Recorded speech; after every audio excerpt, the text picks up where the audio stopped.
on. Audio should be good.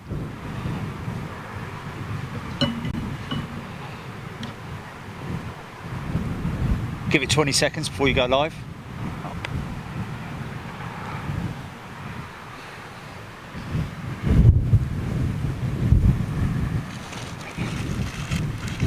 Chocolate chip cookies.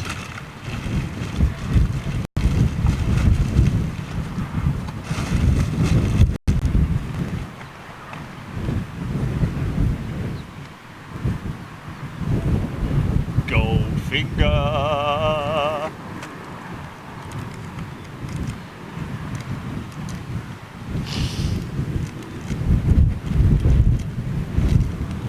Oh man, typical French biscuits.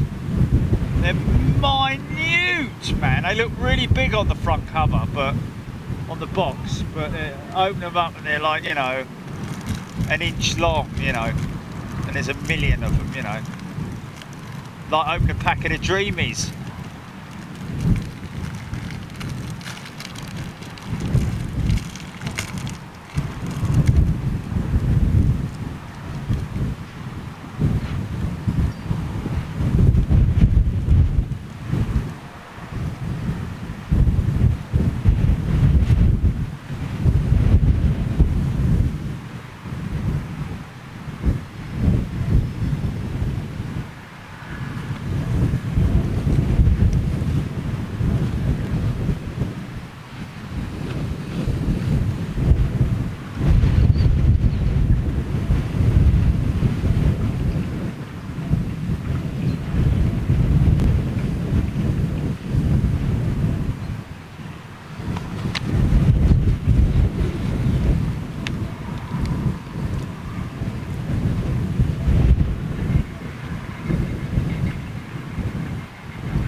Very Moorish though.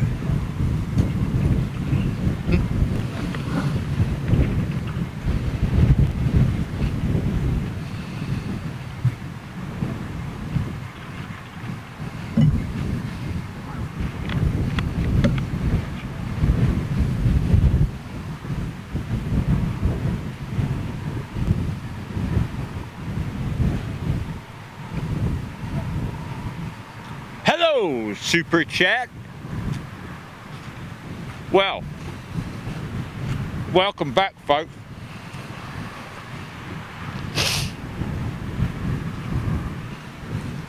What happened whilst I was away? Well, I don't know if any of you guys watch Alan Partridge at all. And if you ever remember that scene of him walking from the BP station back to the motel where he spent most of his time singing Goldfinger. That is basically what I had to do, because I went down to the lovely little bar tapisserie restaurant place just down on the left hand side of me here at the bottom of the hill. You can quite clearly see it if you go to Google Earth. And the lady in there, very helpful indeed. She let me leave all the equipment in the restaurant, but they weren't serving any food. So she said, you can go to the supermarché at the end of the road. So I was like, okay, well, I kind of remember the taxi drive here on the way in, and it was quite long. I said, is that a long walk? And she was like, no, it's 10 minutes, you know. Anyway, the problem with it is that it's not no sort of like distinctive walkway or anything like that. So you're sort of like walking through the grass, and if you went and looked at that Alan Partridge sketch, you'd know exactly what I'm talking about. Anyway, made my way down to the supermarché and got myself a couple of sandwiches, and yeah, quite pleasant really. A couple of salmon sandwiches and a box of cookies, cioccolinis as they're called. Typical French style biscuits. Look great on the front cover on the box, but you open them up and they're like minuscule, they're minute. Anyway, very nice, very Moorish. And so what happened when I walked down, of course I walked down the bank here. It's quite a steep bank. I don't know if you can get an idea of how far I am from the bottom. Where those cars are is basically the bottom of the hill. There's the patisserie, etc, etc. So yes, as I was literally at the bottom of the hill, A380 comes in on this runway for its final. It actually touched down and stayed down this time. It was decent. It looked good. But we missed it, so there you go. Anyway, as I was walking along the road, going to the supermarket, behind those trees there, I managed to spot two 350s. Now, see that tail there? That, my friends, is, well actually, sorry, my apologies. The white one there, that is Virgin's 350, one of the Virgin 350s. The other one is parked up next to it. Now, that one has a different tail. Not sure exactly what's going on there, because Virgin, I seem to remember now, you know, you look at so many different things every day. Does Virgin have that blue flash across the front of the leading edge of the tail fin? I think it does. Does it? Or is it the blue pinstripe on the livery that runs across the body? I'm not sure. Anyway, but I think I can assure you that I saw two 350s parked up down there, both with the red engine cowls and with the red fins as well, the wing. That's interesting. Oh no, sorry, I was looking at it from a different angle. Exactly, more or less the same position that I'm here. I am as I was this morning. Now you see that one there, I wouldn't have thought that that would be Virgin, because that is exactly the same fin as kind of that one. Or is it? Or is it just tape perhaps? Yeah, pale blue. I thought that Virgin had a flash of pale blue, sort of like, it's a pinstripe on there. Yeah. Right, okay. Well, that then, in that case, that is one of them there. You can't see it because contrasting lights, but there you go. See that white fin there? That is most definitely one of Virgin's. Now that's interesting. Whose is that then? Hey? No, that's a 350. That's a new 350.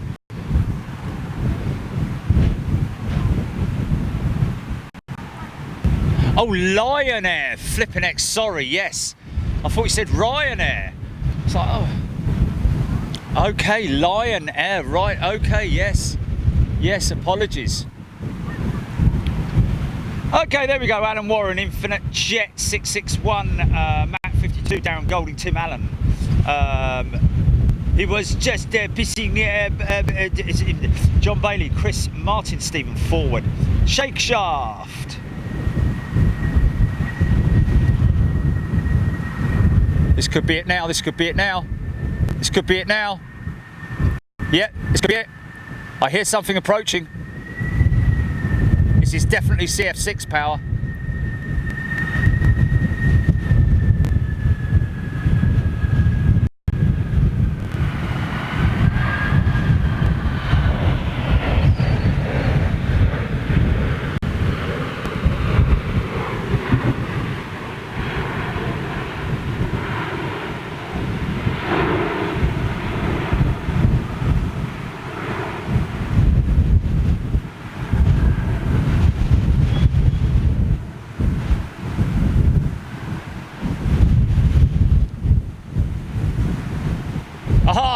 4's on his way out. Yeah, this should be a good shot. We're going to get both in the same shot, I think.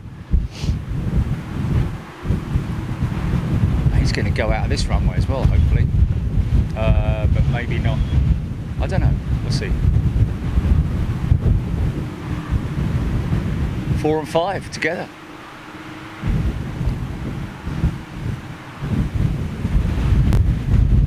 Give each other a salute as they go past each other, no doubt.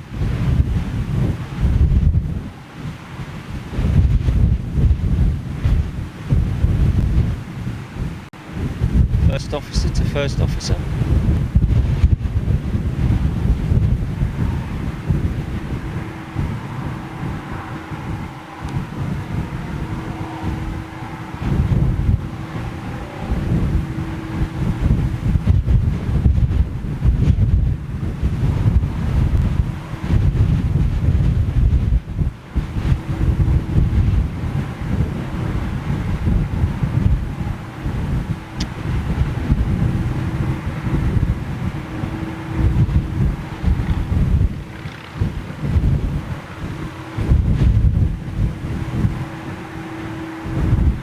Feeling rain. Feeling rain, man. That's not good. Should only be a couple of spots though. Yeah, a bit more intense now. I just haven't come prepared with wet weather stuff, man. Got the oh man, that's not good. Oh well, we'll just have to hope and pray that the wind just blows the rain away.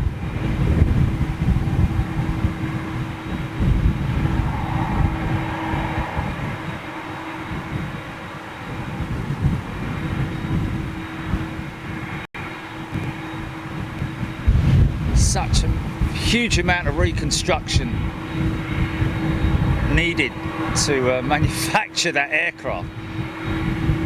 Whole front end is completely oh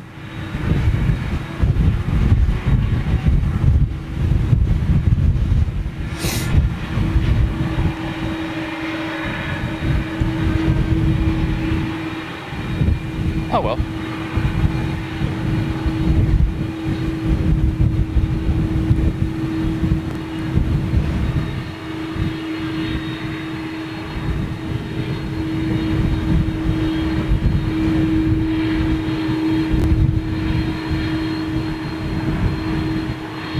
I think the fins, the rear fins on the horizontal stabilizers are literally for stabilizing the aircraft. Don't have any moving surfaces on them per se.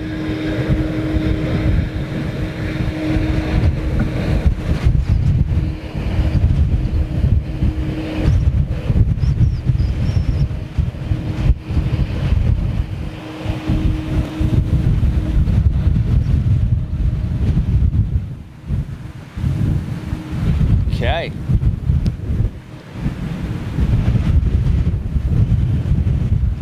Exciting.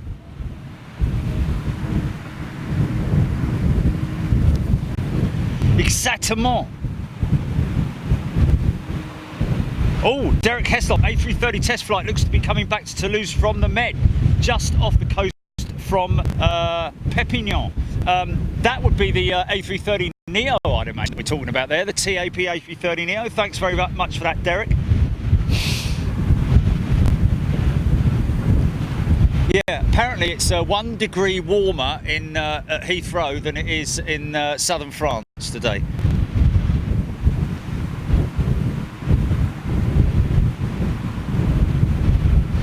Debbie Speller, no rain on Toulouse forecast. Well, that is good news. Get that. Facebook, what is happening on the Facebook? I've got something coming in.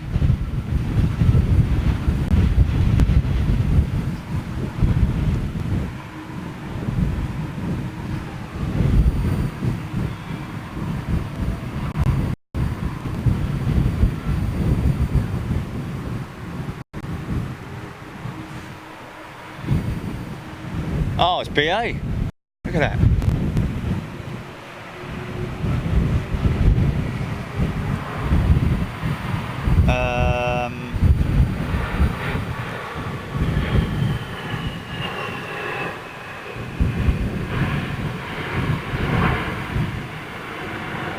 Okay, she's lining up.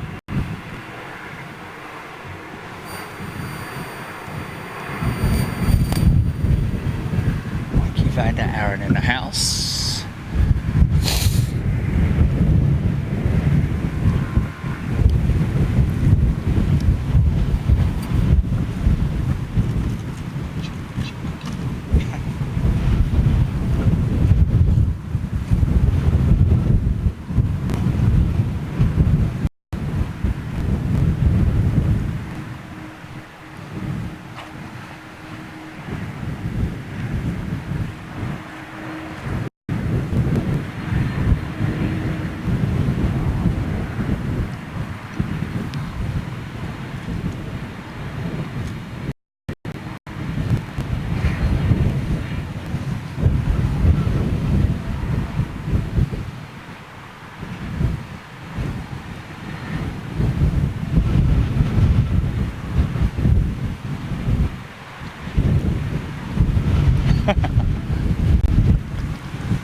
Yeah, I mean, I've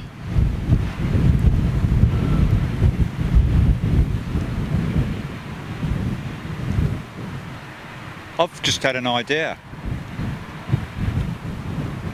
I've just had an idea.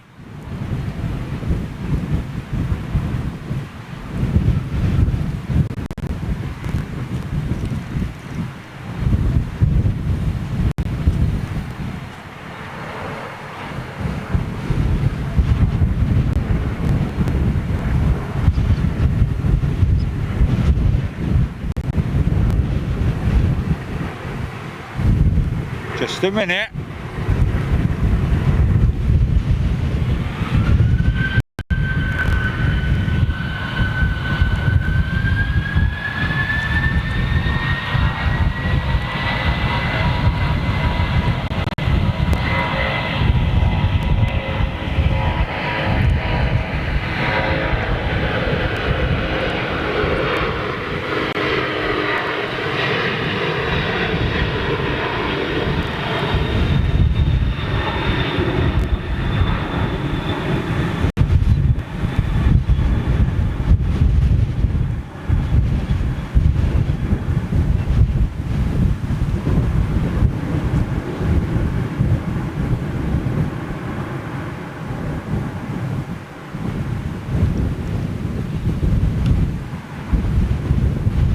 Okay, clear to go on comms, GP.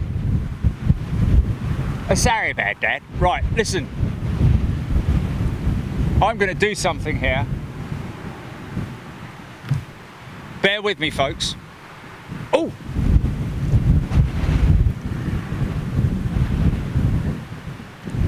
Something going on down there?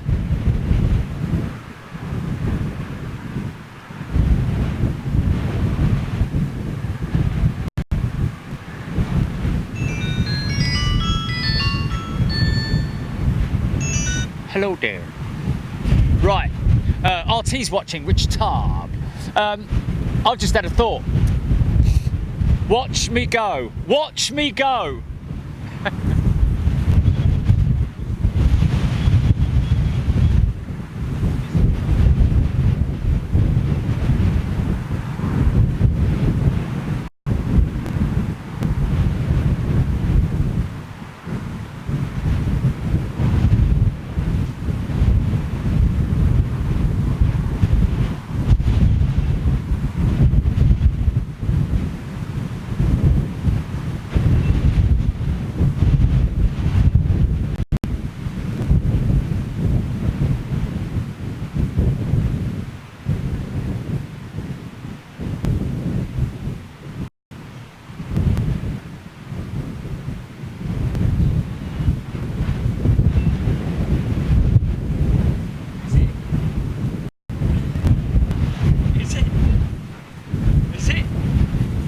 you little...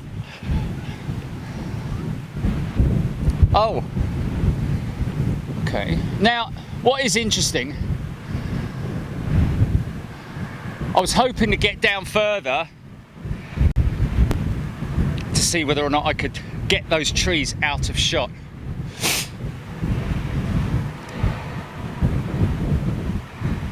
What's that?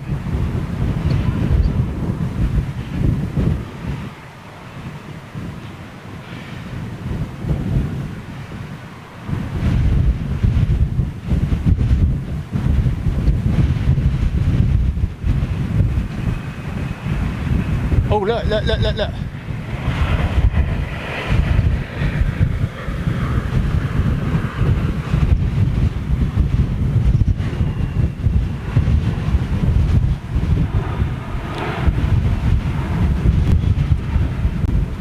Just scouting out a position to see whether or not I could, but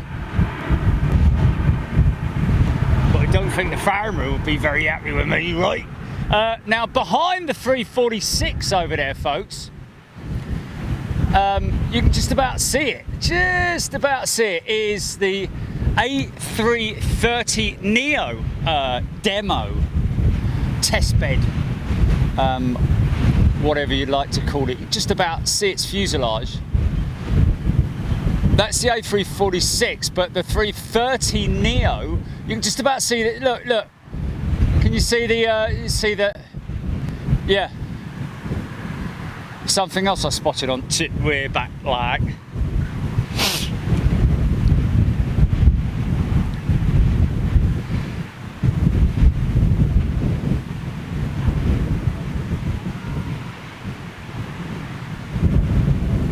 Well.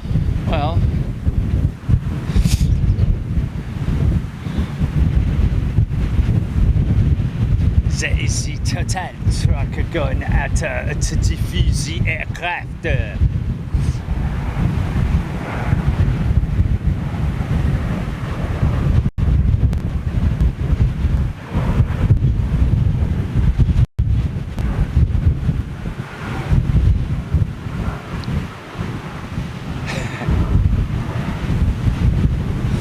So definitely some activity going on over there. It's definitely something being pushed or pulled or tugged, or I can't quite make out what's going on there. Okay, so no engines attached to that aircraft.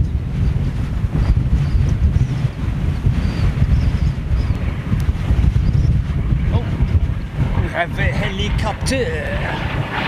The helicopter. There we.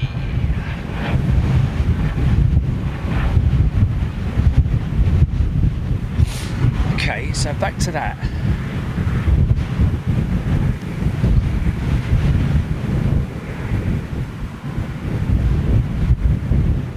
Forklifts around aircraft, never a good combination as far as I'm concerned.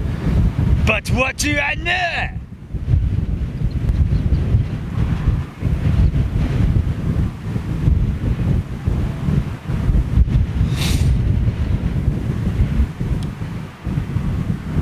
Has the runway direction changed at Heathrow?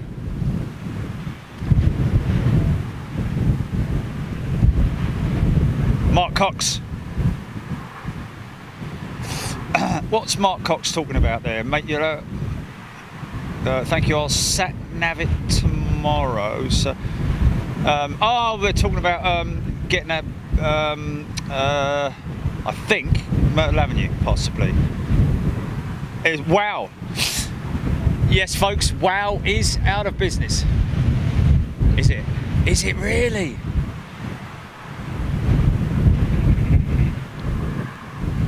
Yeah. It's always a bit of a disappointment for 09s are just not as sort of you don't get as much option with 09s as you do with 27s. Obviously a lot more going on with 27s. You can be at Myrtle Avenue for landings on 27 left. When they switch over on the right hand side, you can literally walk around past Hatton Cross, past the Hilton Garden Inn, past the BA sheds, all the way around and go and stand over there if you want to. Alternatively, you can, if you want, be over on the 27 left for departures at the Renaissance Hotel, as well as other spots around there as well. So there's a lot more going on with 27s, but obviously, you know, 09s, if you want to be at Myrtle and they come screaming over your head,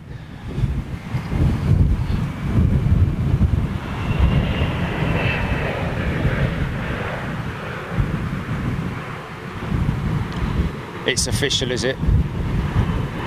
Jet Airways is officially finished, basically. So this looks like a little ATR 72, perhaps. We saw one earlier on doing some rejected takeoff tests. That might have been brake tests though. Never know, don't know.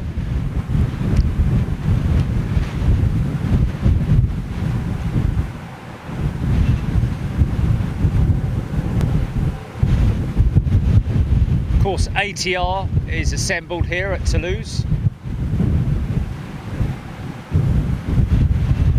I'm sure a lot of people know that, but a lot of people don't know that. Yeah, so those WOW 330s will be, unfortunately, it's a lot of paint that's gone on them. Must have cost well over 100 grand to paint each aircraft, I think.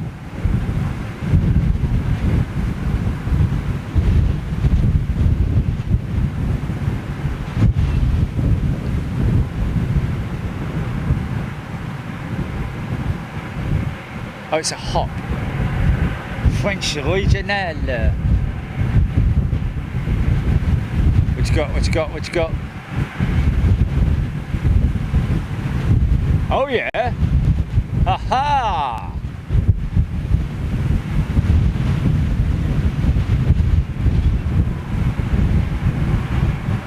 So that's going out for intersecting departure, unless of course this... No, this won't be a commercial departure, I wouldn't have thought. No, that's definitely one that's come out of the factory. So let's just watch and listen. Let's listen and hear if we get the RTO.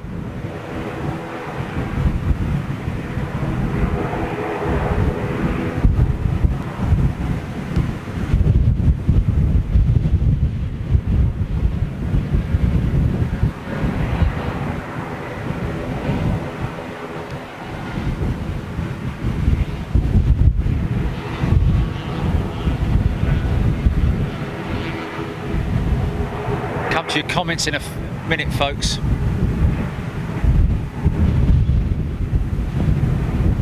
Something with no call sign has just gone active on radar. That might be the 380. Here we go.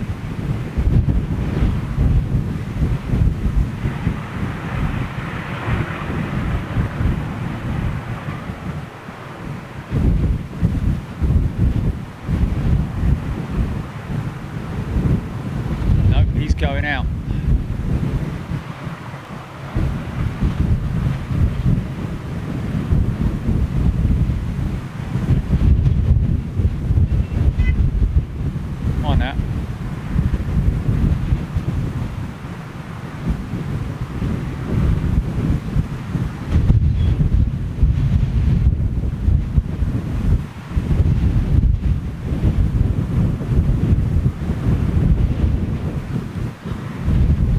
Kind of wouldn't mind being a test pilot, really. Test pilot or commercial pilot, what's your preference? Don Moody, are these WOW aircraft new aircraft? They were new aircraft for WOW, yeah, indeed. They still don't have their engines fitted. Looks as though they look at the undercarriage assemblies all taped up. So that's mothballed basically at this stage. Those aircraft, they will no doubt go in to have the paint stripped and then released, I'd imagine, put onto the... They may already have been leased anyway through the Airbus leasing program, or through they may already be the under the ownership of a lease company, and they're just waiting for another customer basically to sign them up. They're going to be cheap, I have to say, because that is obviously an older variant of the 330. Not sure if they are continuing to manufacture the 330 for much longer. That variant, should I say, and the non-Neo variant. But yeah, great shape to see. Obviously, you know, all taped up.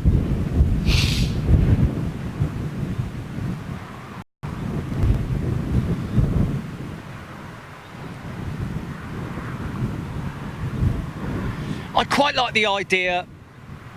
I guess as you get older, in your older age, it's just like, I kind of, you know, you get used to your home comforts and all that. I kind of like the idea of getting up in the morning, going to work, being around all these big jets, flying circuits, doing stuff that you rarely get to do as a commercial airline pilot, other than on the simulators.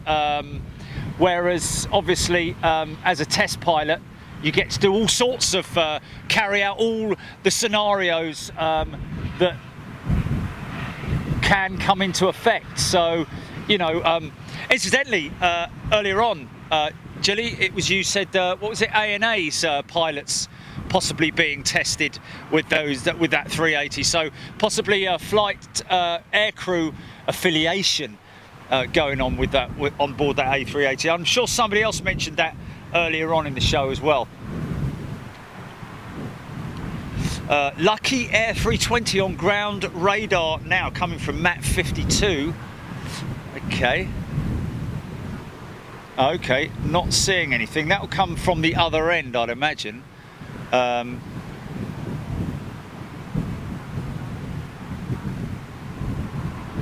Gareth Sunset Shepherd giving us all the usual information. Sarah Leonard and Foy Woodland in the house on Facebook. Paul Davies, John Hucklesby, Chuck Tunnerhill, sorry. Any word on what becomes of the WOW Airlines aircraft? Well, Chuck, I hope I managed to answer those questions for you regarding those WOW aircraft. Yes, they will possibly fall into the hands of either another carrier, going back onto the books of the leasing companies or the leasing company. Incidentally, folks, behind the trees, and I hate to say behind the trees, but behind the trees over there,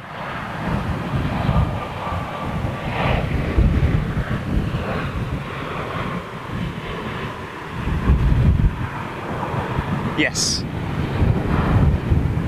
Oh, was it? Oh, wow. Okay.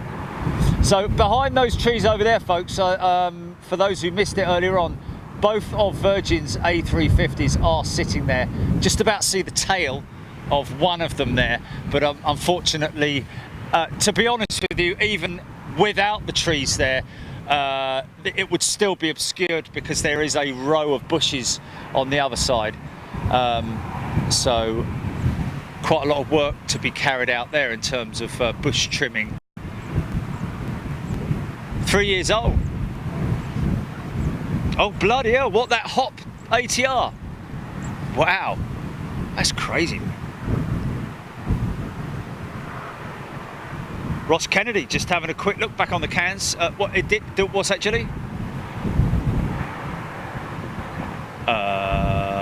No, it didn't. It had the hop livery on it, I think.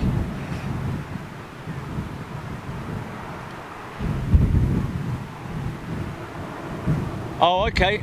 Air India 320 Neo on its way back in from circuit tests, flight test.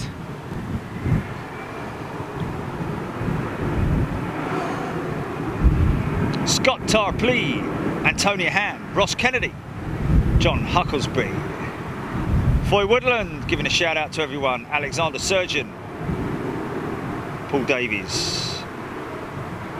All the usual crew sitting comfortably on Facebook. Now, I'm pretty sure they're not Neos. I don't think they're Neos. I think they're, I might be wrong, hold on. They are Neos. My apologies. Wow. Oh, yeah, exactly. Yes. Who was that who said that? Mark Lynham. Yes. Yes, you're absolutely right, Mark. Sorry, my apologies. They are Neos. So, well, I mean, the same thing applies. They will go back onto the book of the leasing company and be stripped of that livery, which, to be honest with you, is one hell of a lot of paint to strip off. Whether they actually got to the stage of having their engines attached, we don't know. But yeah, my apologies, and well spotted. Indeed they are Neos. I should have looked at the wingtip, because that's definitely the giveaway.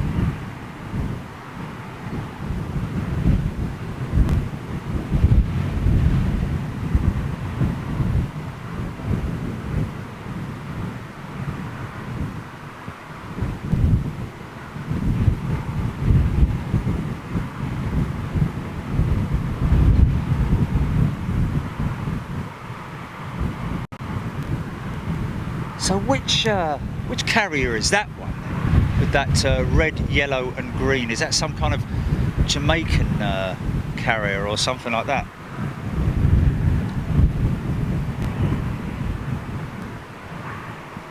Colin Leslie, those are no engine option. Graham Hill, thank you for popping in to say hello.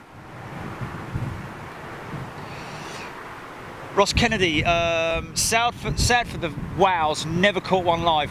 I think we caught them a few times on the show, didn't we? I'm pretty sure we did. Manchester and Gatwick, perhaps. Didn't we get? Was it the Wizz Air 320? Whoa, whoa, whoa, whoa! Gutted. He didn't tell me he was coming.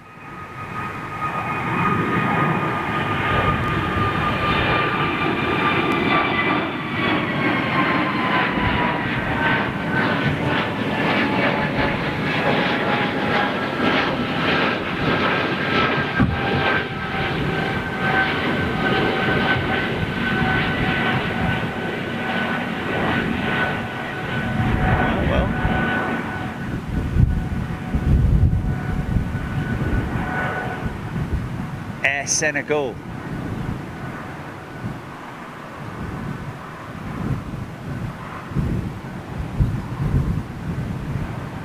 Completely wrong with Jamaica then.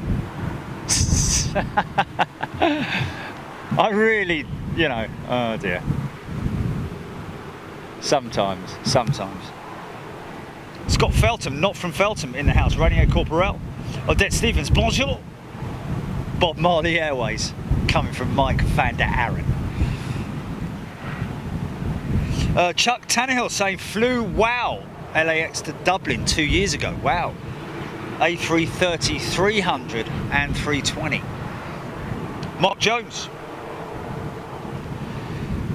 Scott, if you go to spotterguide.net and if you just type into Google spotterguide.net Toulouse, that will bring up the page. Scroll down the page and find the map, and then find position 1 on that map, and you'll see exactly where I'm at.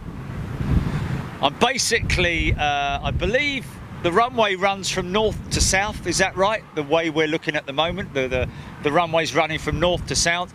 Yeah, so I'm at the north western side of the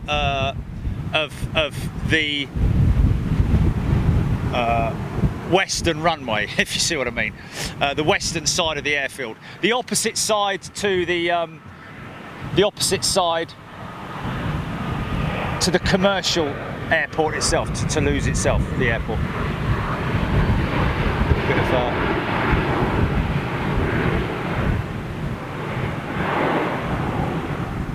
yeah, great shame about. Oh, hello. Where's that gone? Where's he? Now he was pushed back a little bit earlier on, wasn't he? And now he's being towed back. This Air Mauritius. Wouldn't it be a great thing, folks? We're used to seeing Air Mauritius's A330-300 at London Heathrow.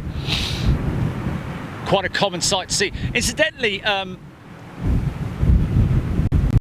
Berlin Air, is it Berlin Air, the 330s that go into Heathrow? Is it Berlin Air? Berlin, Belgium, Air Belgium, sorry, Air Belgium. Air Belgium's the 340-300s, yeah, the 340-300s that go into London Heathrow. I saw 2 of them at Heathrow the other day. Just wanted to let you guys know that. Air Belgium, yeah. But yes, Air Mauritius have their A340-300 that goes into Heathrow, and I'm hoping that perhaps even this aircraft itself may be replacing that aging 343 on that route. That would be a good thing to see.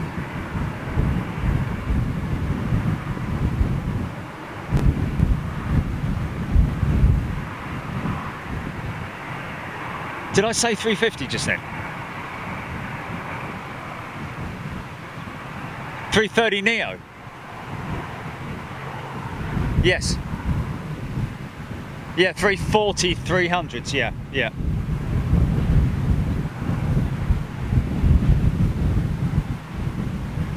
So it's the revised, the upgraded Trent 7s powering the Neos.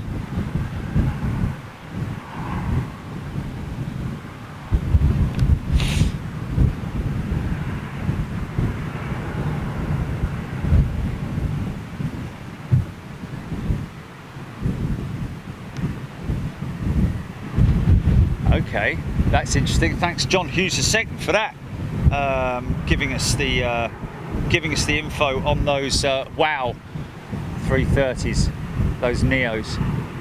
So there we go. So first movement of an aircraft engineless today. Get a good look at her. Primed body. Which airline's that then?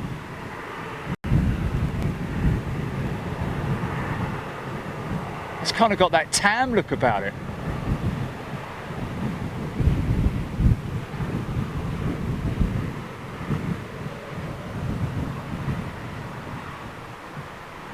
Look at that Airbus production aircraft. Sorry about that.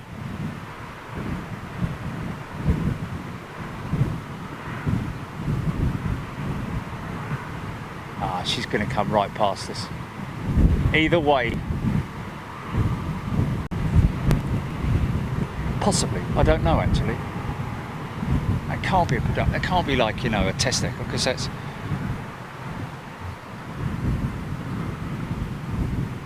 See where the sections come together there, look. That's the rear section there. And then the tail section there. You can just about see the joins, different segments. Of course, the front end there.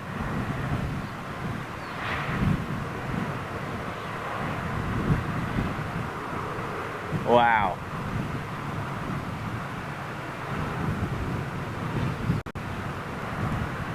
Oh yeah, there we go. He's going over there, so not going to be coming. Oh, hello. Sorry. I just got caught something out of the corner of my eye. Oh, and it's their test bed. More testing going on.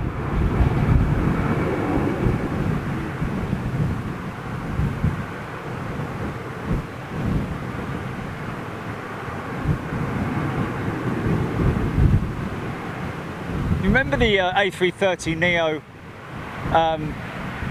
test aircraft that they had at ILA? Had that dodgy looking. Here we go, folks. Yeah, the blade. Yeah, but that was for.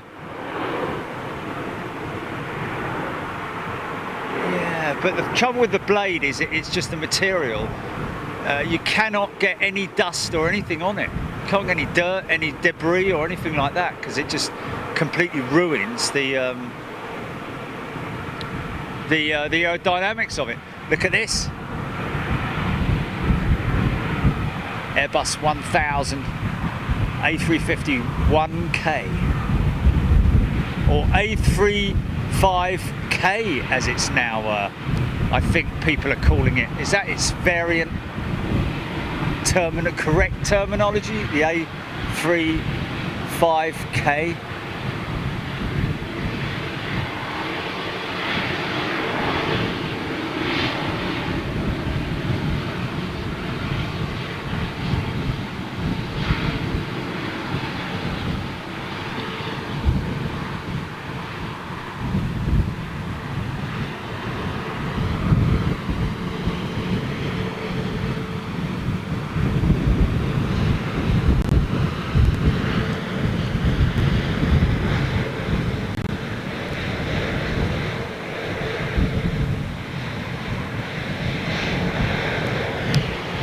So is this is possibly aircrew training, possibly flight training.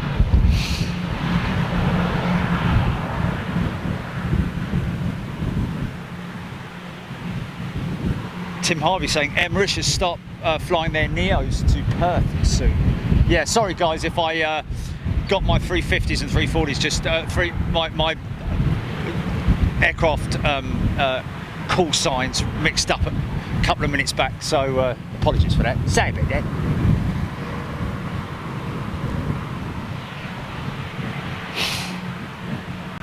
So where did that Neo go that we saw just now?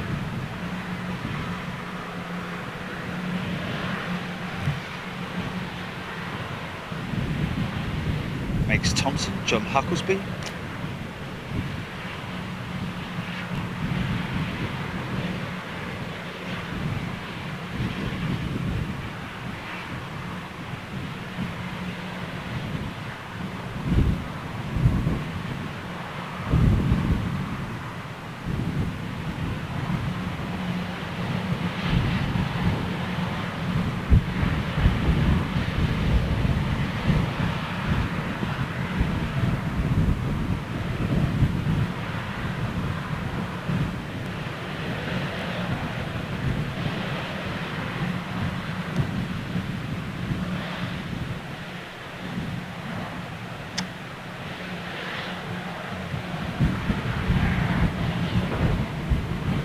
Just holding on here, folks. Looks like we have an approaching aircraft.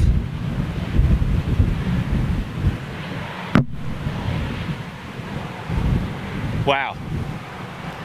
Old Trev would be in his element over here, wouldn't he? Tugging, towing and doing all sorts of things. Security Man 1960, are you near the radar tower? Yes, I am.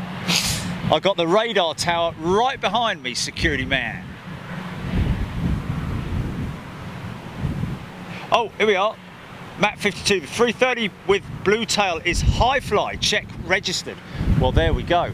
Thanks, mate. Thanks for that. So, that's it there. High fly.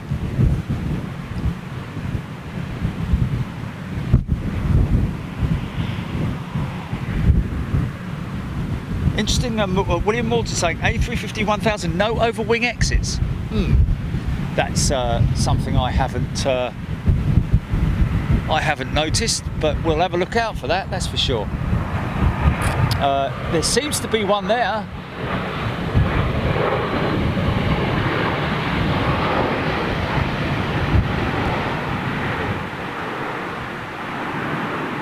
No, not over wing, in front of wing, no, well spotted.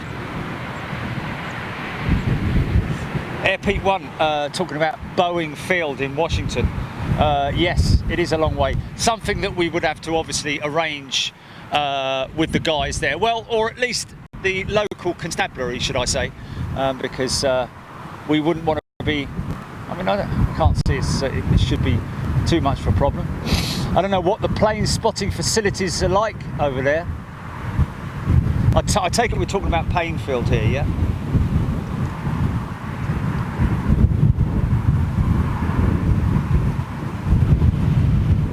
Yes, interesting spot there. No overwing exit on the 350. There is one forward and aft of the wing. But, so is this a pilot affiliation possibly? Or are they testing something?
Yeah, those XWBs have done a few rounds, that's for sure. Quite smoky, man. Look at that.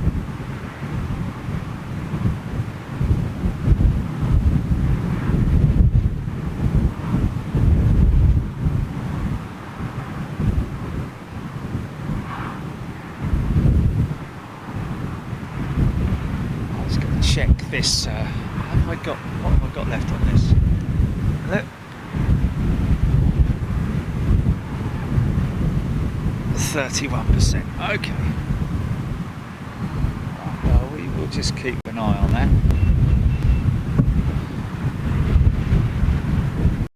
Erin inbound. Thank you.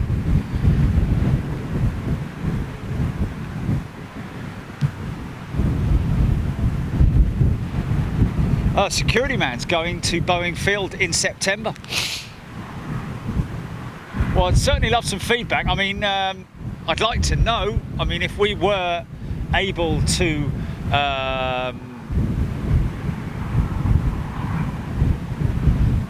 find out the gen on going to Boeing Field, for example, then that would be certainly worth hanging around for a couple of days, at least 2 or 3 days, doing some streaming there for you guys. Stand by. Oh, sorry. Oh, flipping egg. Thank you.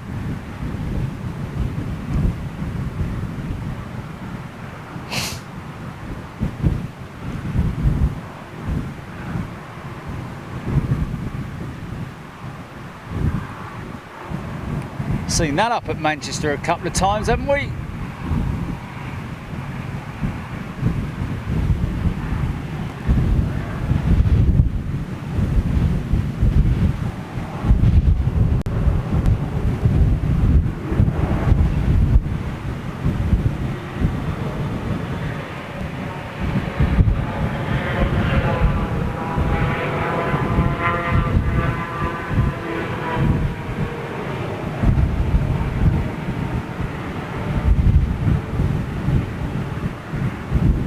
Something did not sound right there.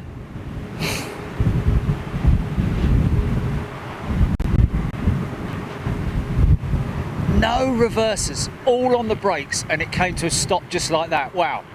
Something just didn't sound right there. Sounded like it had a, you know,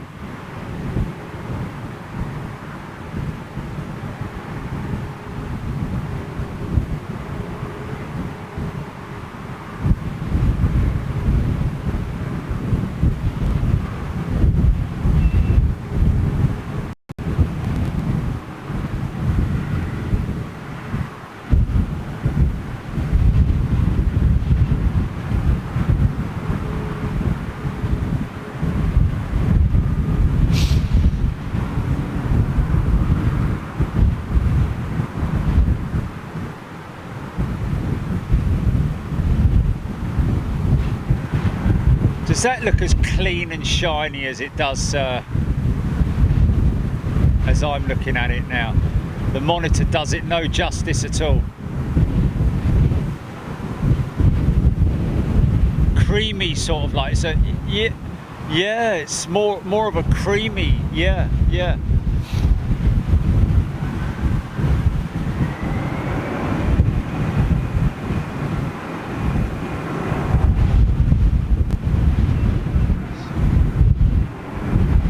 One for the Dutch crew.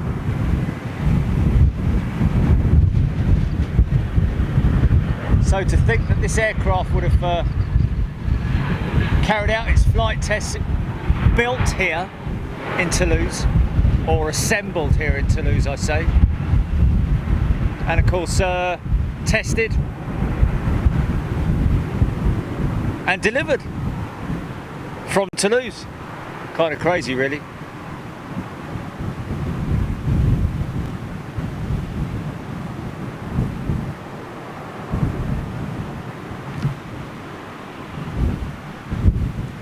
So what we got? Yeah, Debbie Speller picked that up. That was it. So did everyone else pick that up when that? It sounded. You know what it sounded like? Well, what it sounded like was, you know, when you're driving your car and you run slightly off the side of the road and you hit those rumble strips on the paint. You get the white lines with the rumble strips between junctions and stuff like that. It sounded a bit like that. Jup.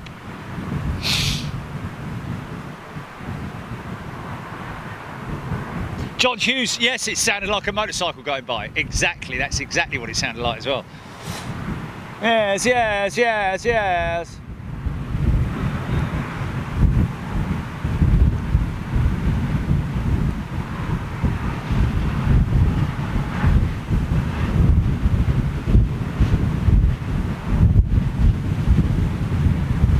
Yeah, Leslie saying that on Facebook didn't sound very well.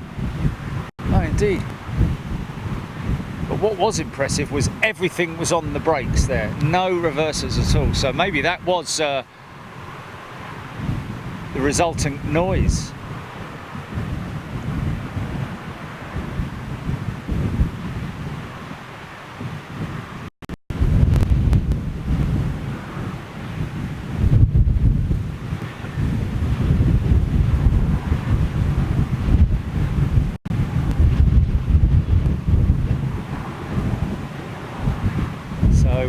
Did that, was that 350-1000 on radar, or the test aircraft, or was that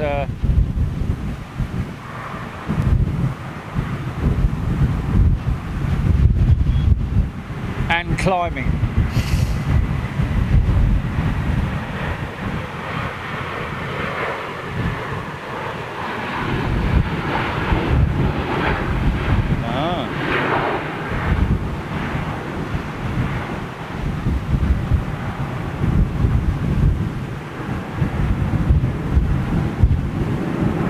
Inbound.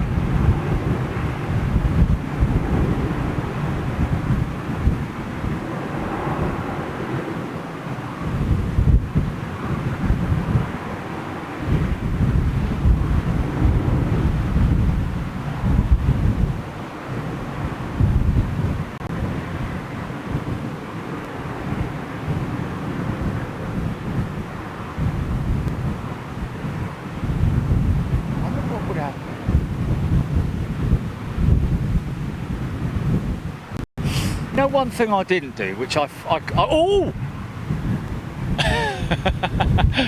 Sorry about that. Hello.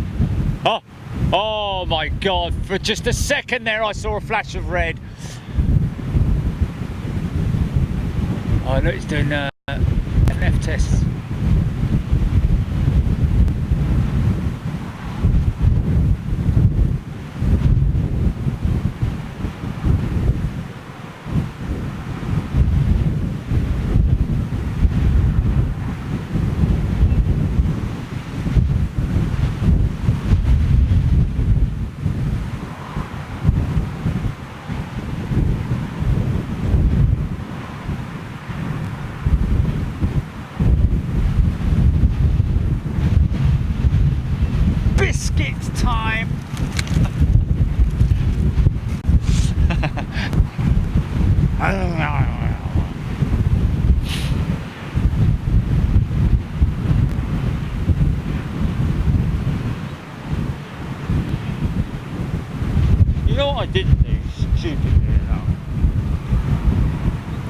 nice if they did coffees down there.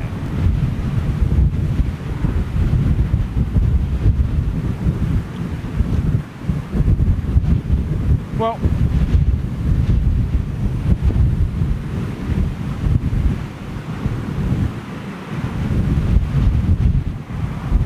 yeah, of course they will. Oh, this is another test aircraft, I think, is it? Yeah.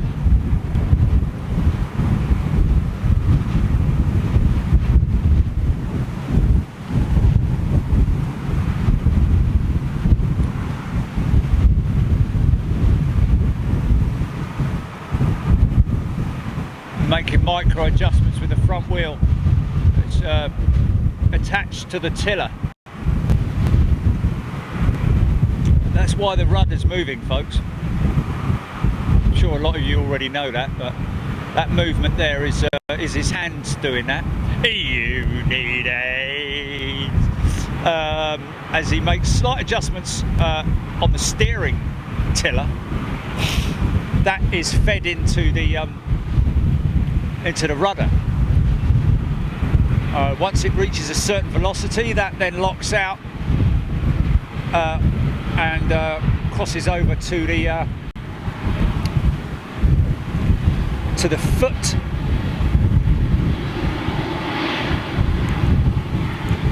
rudder pedals. Oh look, reverses. Look, it's got its reverses on. Wow, how cool is that? So that's a 900, is it?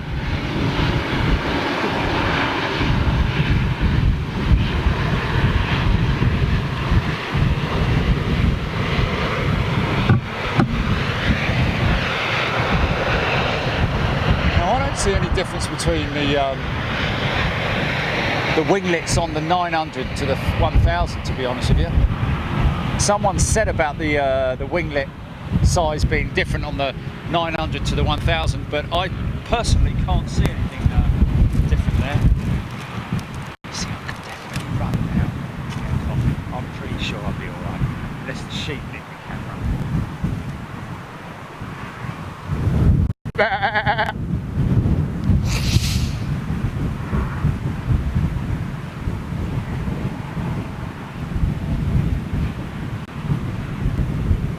Oh! In the book, and that has retrofit new winglets on it.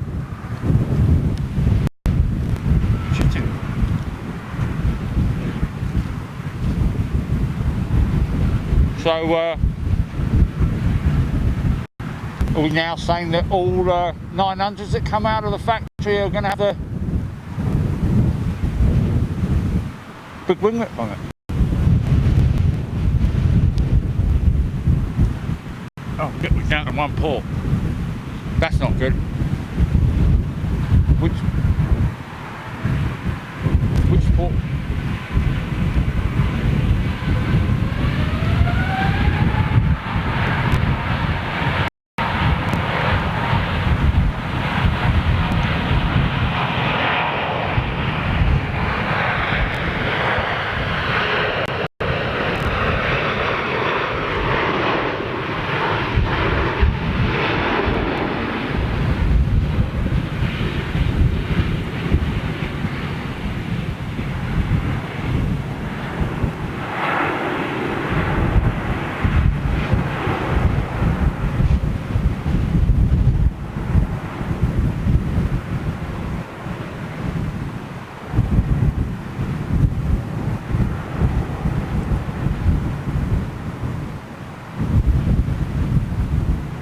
Oh really? Nice little RTO there.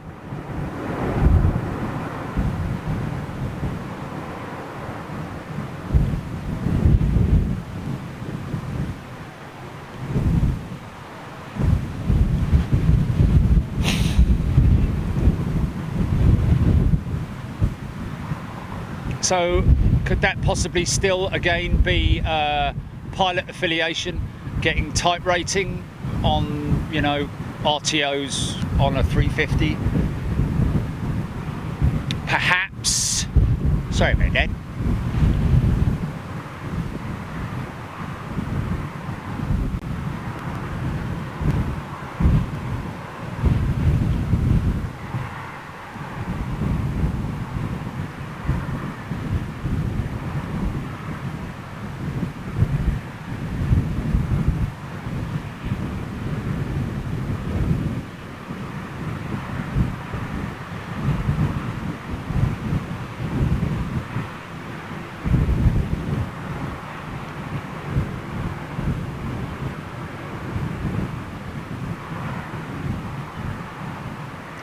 he's run that one a long way down there, and his reverses are still open.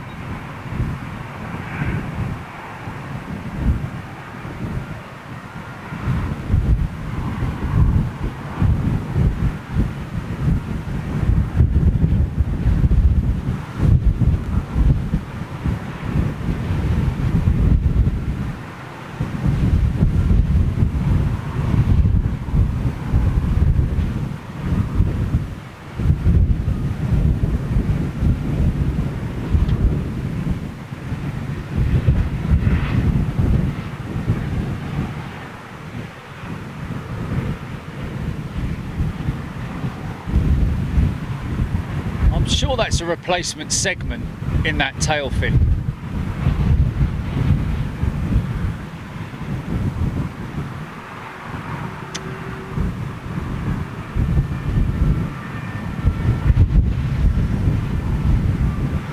Well, that's him for now.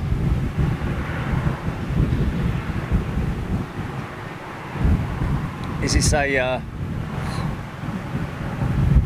whose is this? Commercial flight, obviously, I appreciate, but is it Titan, is it?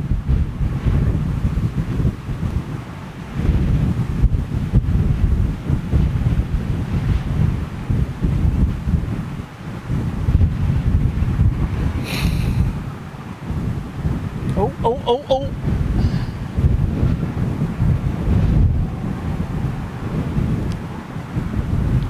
So she didn't have her engines on her.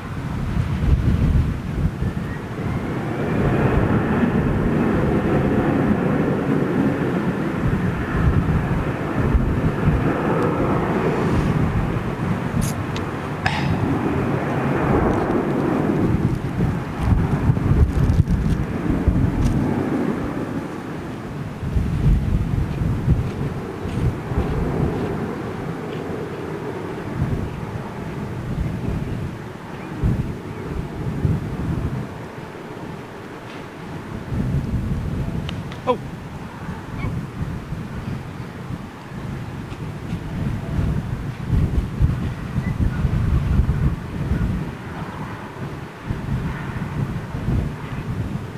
Sarah, none shall pass.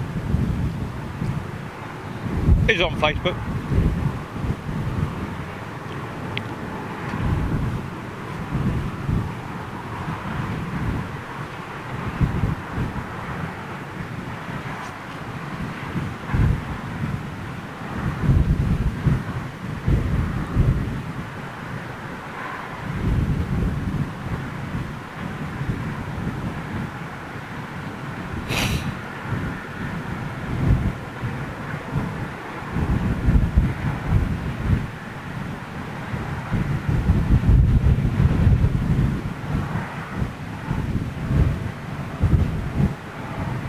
So that's interesting.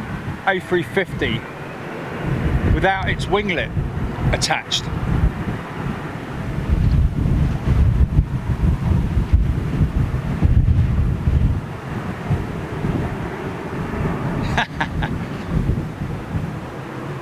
Oh, Ian, you do jest.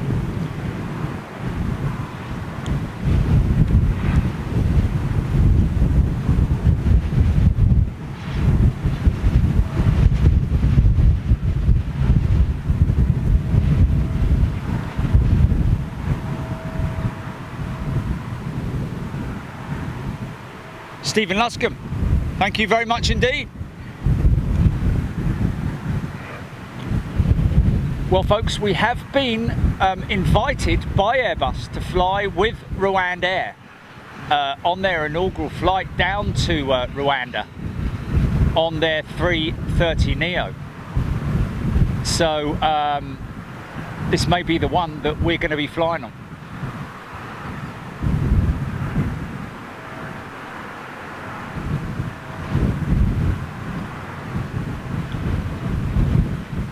Seems a way off her completion, but we did see one this morning flying.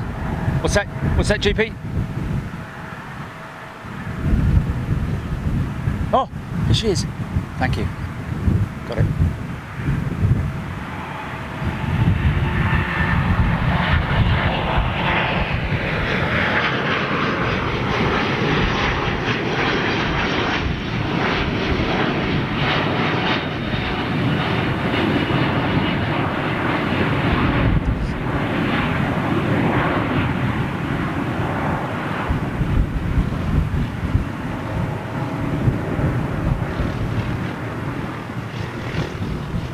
rewind it on YouTube, can't you?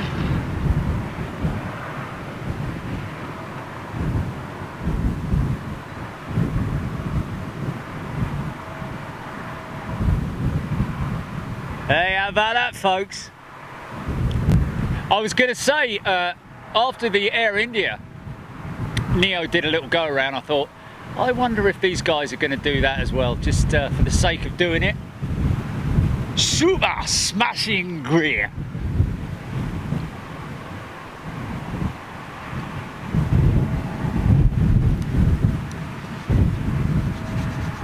Yeah, that was fabulous.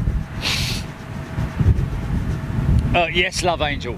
I think that's part of the plan.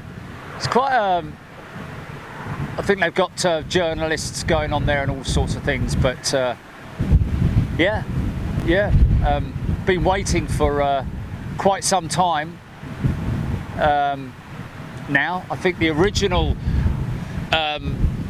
invite was sent out a couple of months ago now, Jilly. Was it a month? At least a month ago. So it's obviously just a little bit late, I'd imagine. But this March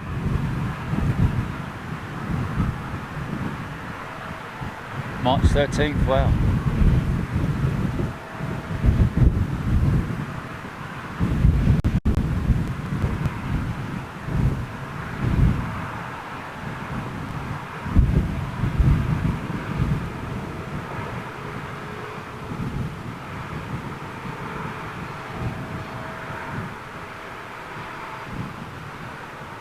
Is that protective, or should I say reflective material in the windscreen there, just to keep the cockpit cool, I guess? Blimey, what's he doing?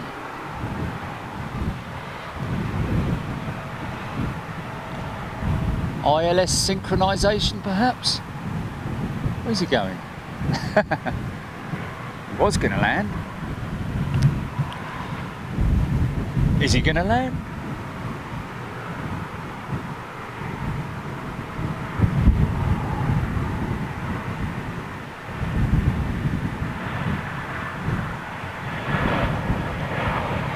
Blimey, used to lose a bit of altitude.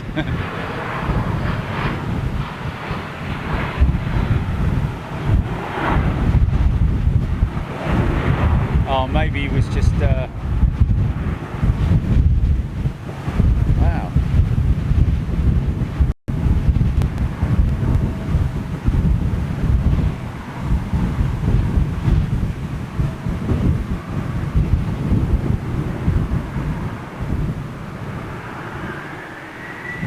In your own time, son. Gets dark at 9 o'clock. Flipping heck. Look at the little plane on the big runway. So Rwanda now parked up.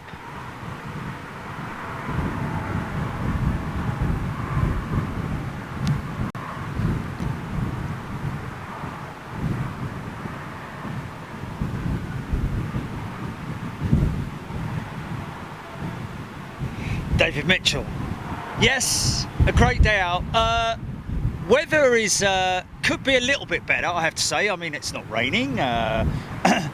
It's a little bit chilly, only a little bit though. It's a good job it's not any colder than what it is. We're talking about literally a couple of degrees, and I'd be in trouble because I kind of set myself up for a warmer south of France day, to be honest. Whereas it appears that had I been at Heathrow today, I would have been a lot warmer. But I wouldn't be bringing you this, which is just superb. Been thinking about Toulouse for best part of over a year now, and I'm absolutely stoked that we finally took the plunge. Is that TAP 330 Neo?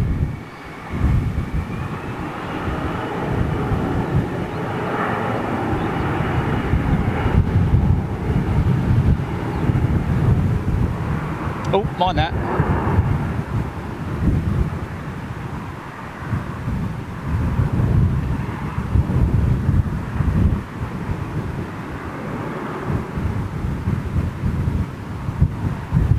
Yeah, so he's doing a circuit.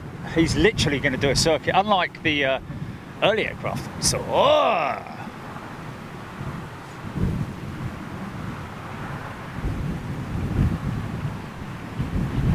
yes, so absolutely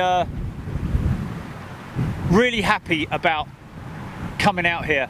I don't think there are better positions at Toulouse, to be honest with you. Although on spotterguide.net there are sort of like 8 or so positions, but that's dependent upon how you're getting around. If you have a vehicle, for example. If you don't have a vehicle, that kind of like limits your access to some places. But it certainly would be worth. I was hoping, actually, Clement Aloing, who's on Twitter, he's a regular to Toulouse. He said he might make it up here this afternoon. It's a good point if he does. I'll go get coffee. Hey! Oh look, Debbie Hopkins, you need a little Irish coffee, Jerry, there for Kurt Landgraf. Carrot Landgraf, I nearly called him. I do need a coffee. Carrot Landgraf. Sorry about that, Kurt. For Loxham. Security man, 1960. Clyde Pardo. Debbie Hopkins. Stuart Taylor, she will not come down. Anytime, please, thank you. I'm going to wait until at least that Neo comes in, because the Neo will come in and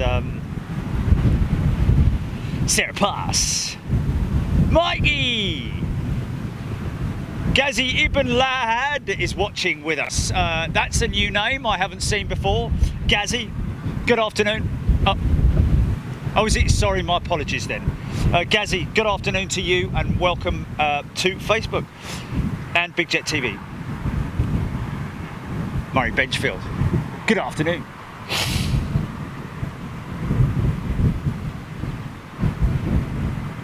Yeah, they're having a proper face-off.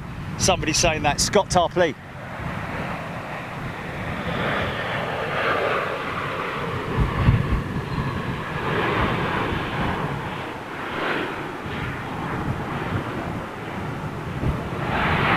Oh wow, Gaza works for Delta.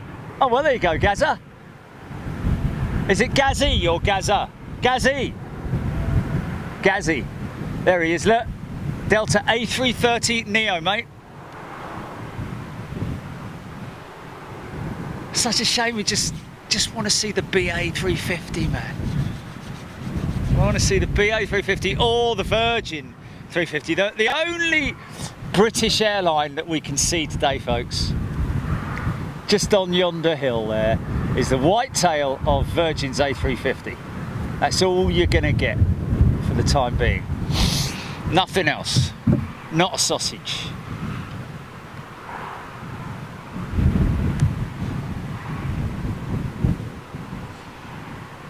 Yeah, I'm not saying anything.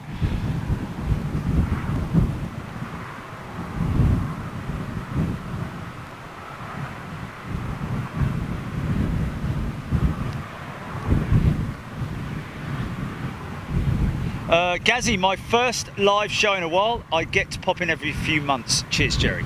Every few months? Wow. Well, mate, we appreciate your support, mate. If you're only watching a show every few months, I hope you get to watch the replays, though. And we're glad to have you along. Paul Davies. Now, no, he's not waiting. I thought he might be waiting for something. That Tap Neo, we need to keep an eye on him, because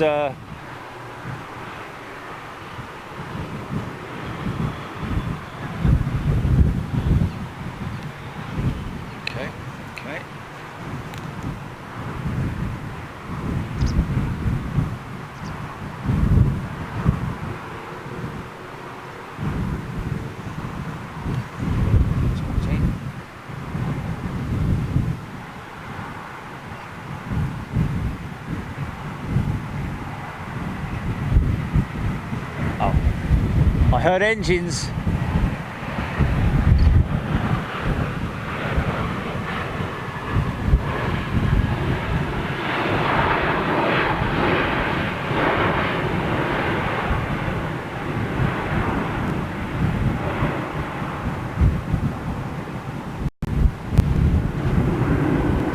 Check battery power. Checking battery power. Check the battery power, sir. Check the battery power, Will Wilson. Check the battery power, sir. It's Jones, isn't it? Corporal Jones.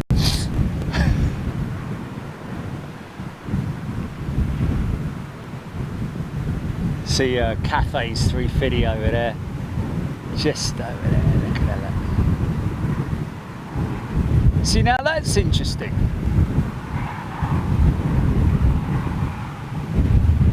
That's interesting. Is it just me, or is there something wrong with that livery? Livery. Willis Waterwick. I'm afraid we ain't got a Waterwick, sir.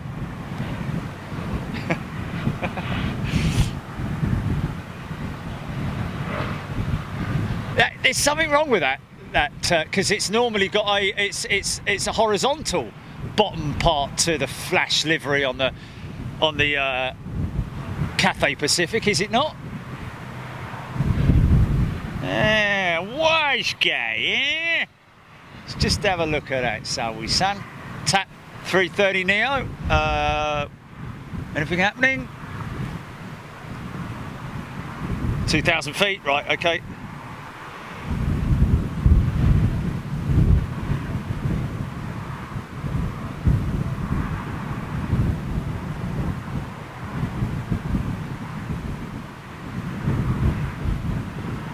So Cathay Pacific A350. Oh no, it is angled like that. Sorry, my apologies there.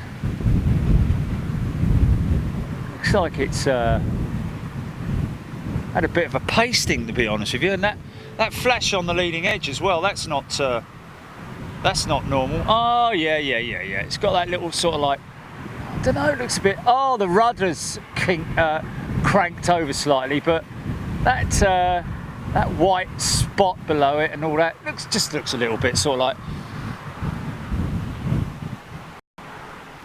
I don't know. I don't really know. Right, I'm just waiting for the TAP 330 Neo. In all this time, I could have run down here and got a coffee, couldn't I?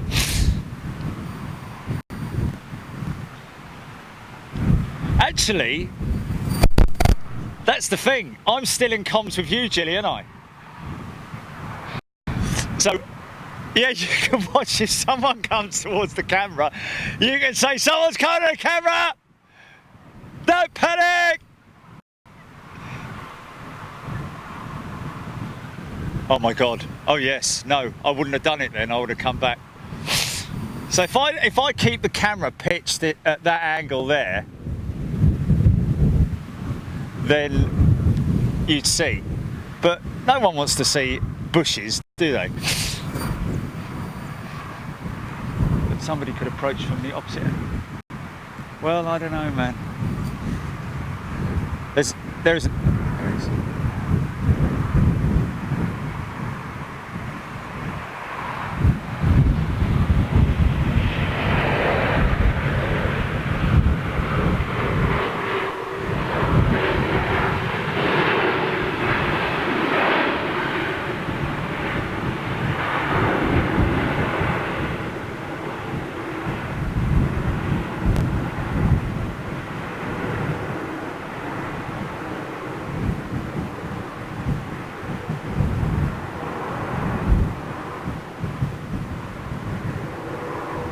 What's that? What's that?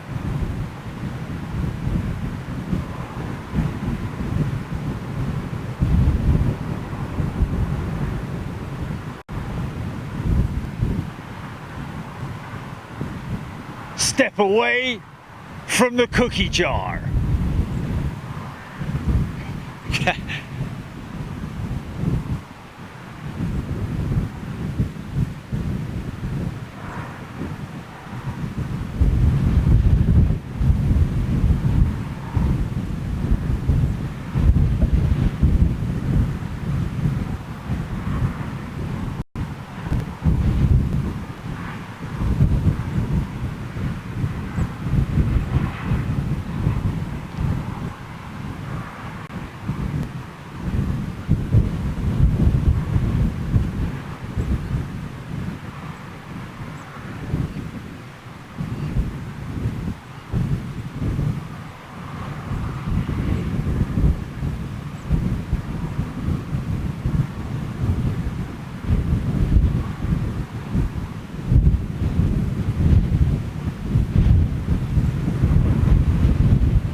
go for it, I think.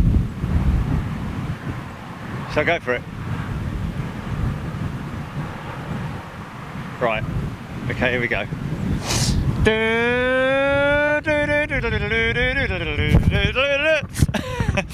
Right, okay, so I've got you on comms, Jilly. You ready? Okay, see how long this takes. On your marks, get set, go!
wait for this.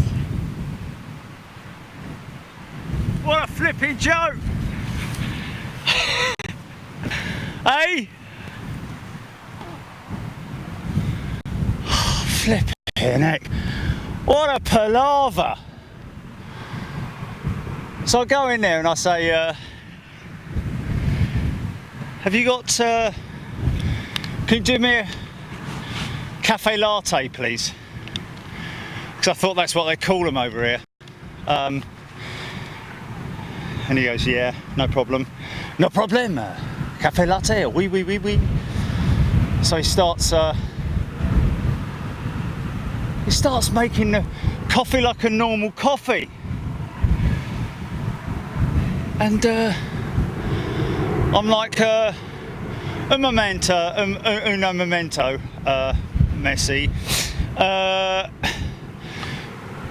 And he's going to put it in the cup and everything. I'm like, you have takeaway? Have takeaway? Oh, no. And I'm like, oh, flipping it. I'm not coming all the way down here and then go all the way back with nothing. So I've had to take the little cup. I didn't tell him that I was going to bring it up on the hill, but, you know, anyway. Anyway, you had to be there, really.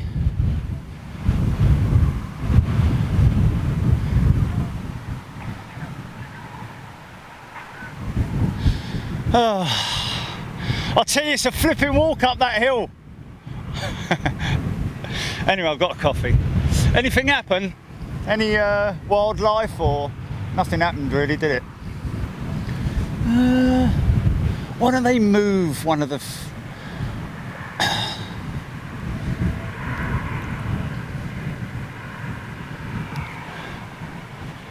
got DHL 757 parked up over in the I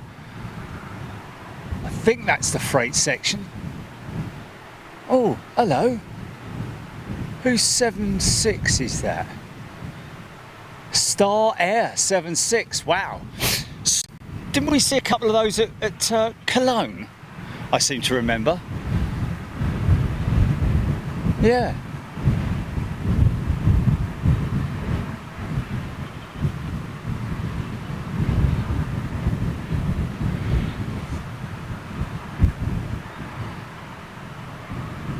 So there's the airport, the other side where I landed this morning, which you could quite easily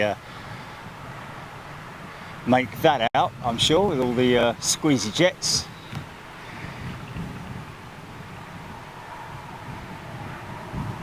Cafe Ole! I thought, you know, oh well.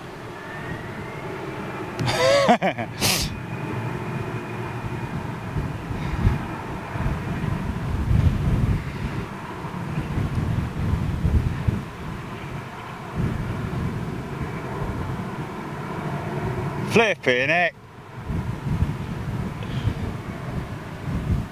Feel like some Star Air's freighter. Thank you very much for that, mate. Just a little look over this side of the airfield, which now that is, I think that is actually the delivery pan, should I say, or at least pre-delivery or the handover flights. This is where we were with, if you remember, me and Arif were literally on that grass segment down there whilst we filmed the Lufthansa 350 going out, Dortmund, and excuse me a sec. Ah, flipping heck! Thank you. Yeah, that's a good point. Someone's just asked Debbie Speller, is the coffee actually all right? Well, hold on a minute. Let's just put a biscuit with it. That's why they have small biscuits in France, isn't it? That's why they have small biscuits. Because they have small coffees. Yeah. Mm.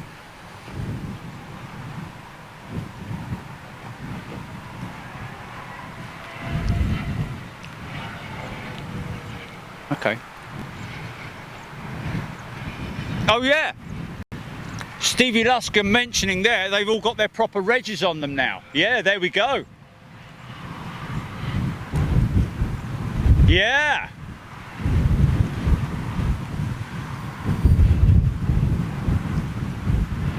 Very good point there, mate.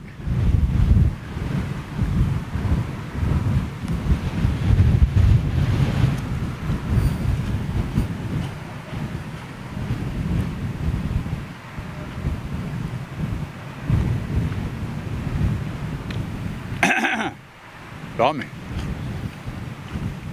Oh, that's strong coffee. Flipping it. Thank you, Stewie.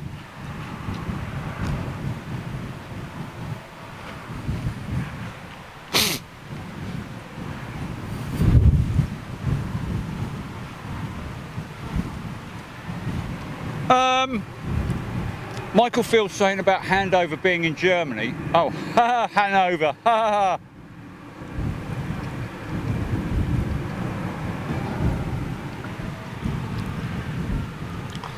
Well, I wonder if they, bloody hell, it's 6 o'clock and it's time for Crackerjack. No, sorry, it's 6 o'clock, for crying out loud. I can't believe it. I can't believe it's 6 o'clock. That is insane. Wow. How's about that? Hey. Yeah. Only 3 hours until I'm due to board my flight.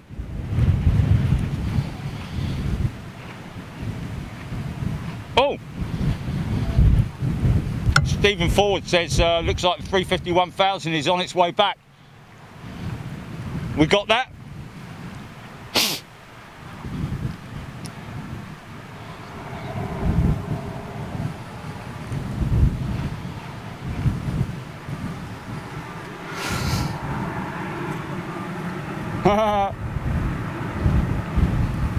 Oh, look at that!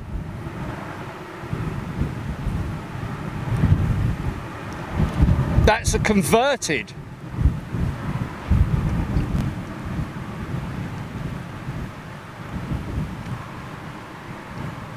Now, am I right in saying that's an ATR 72 converted to jets, with jets on it? We've seen something like that on at Manchester, I think, have we not? Or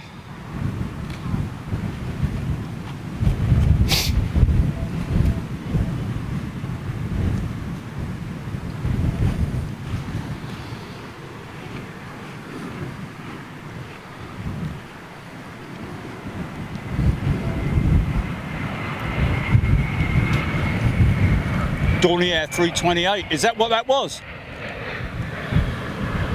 Oh, okay, so nothing like a... Okay.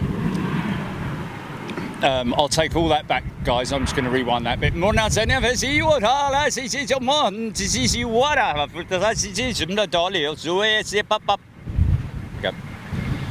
So that's a Dornier going out, I think. Nothing like an ATR 72 with jets on it. I don't know if anyone has ever mentioned that before, but there you go. Is that...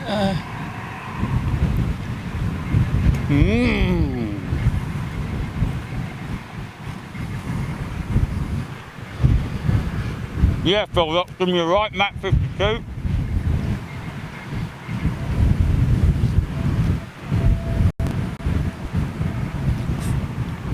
Yeah, there you go.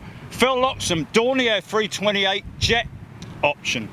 So, was there a Dornier 328 with a prop, turbo prop, prior to that? What's this? What's this? Oh, look! That's doing a go round. What's that all about?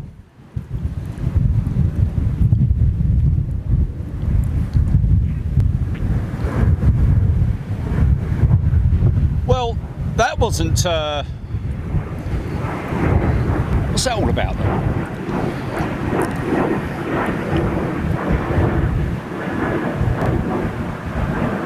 It is. and the EasyJet pulling onto the runway. So, but looks like he was.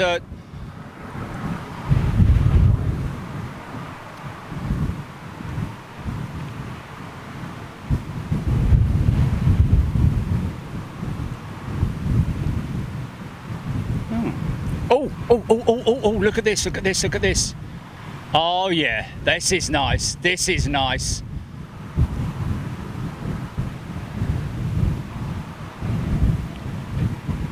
Being towed. Engineless Neo. No winglets. Is it AirAsia? It is, it is, it is. I think it might be.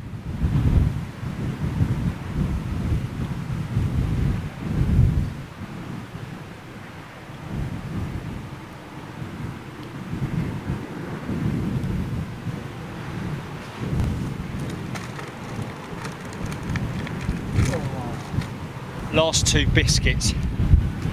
Oh, Beluga XL coming in. Infinite Jets 661, we're gonna get our wish.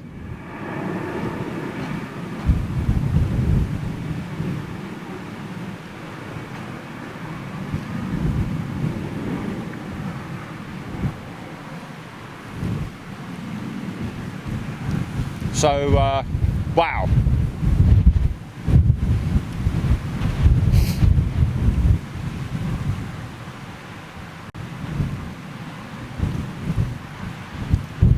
Always a worry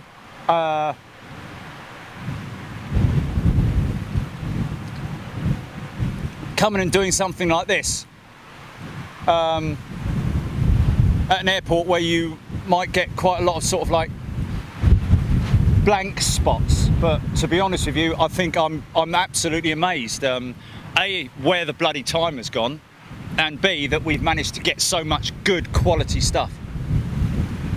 And keep everybody entertained, of course. No, it's not AirAsia. No, it's not AirAsia. Yes, it is AirAsia. It is AirAsia, yeah. Oh. Bap.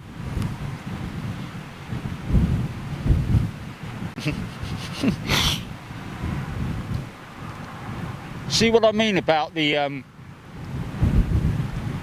dodgy spray nose on the radome? I wonder if they're, I think they're just temporary covers.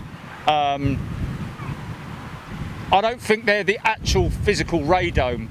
I think they're just a radome, like a fake radome, at this stage of the build, perhaps. Because it's kind of ironic that all of the aircraft in this stage of their build, like for instance that 330 over there, along with the others, have got that sort of like temporary radome. Oh, Matt 52, thank you so much. Not finished yet, of course, folks.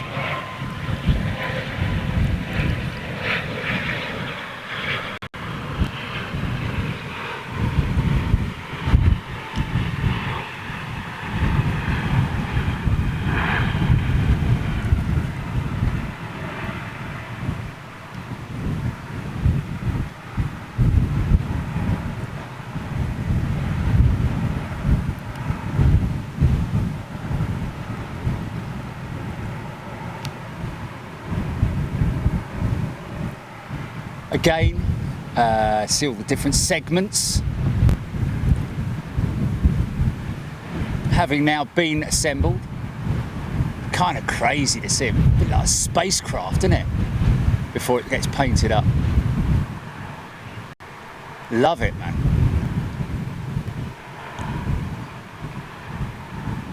Quite clearly that those segments there.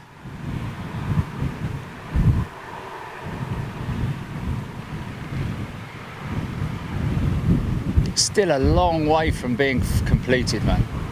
It's crazy.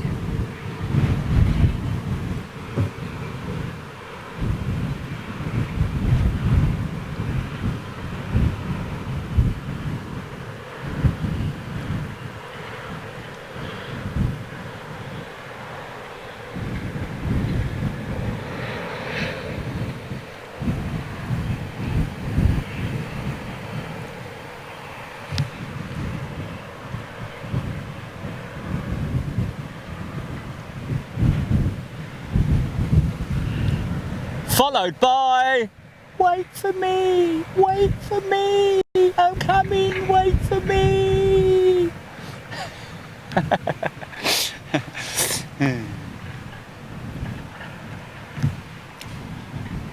Okay, beluga, waiting for beluga. Well,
could be an executive of one of the airlines, could be a CEO of Airbus. You never know who that is.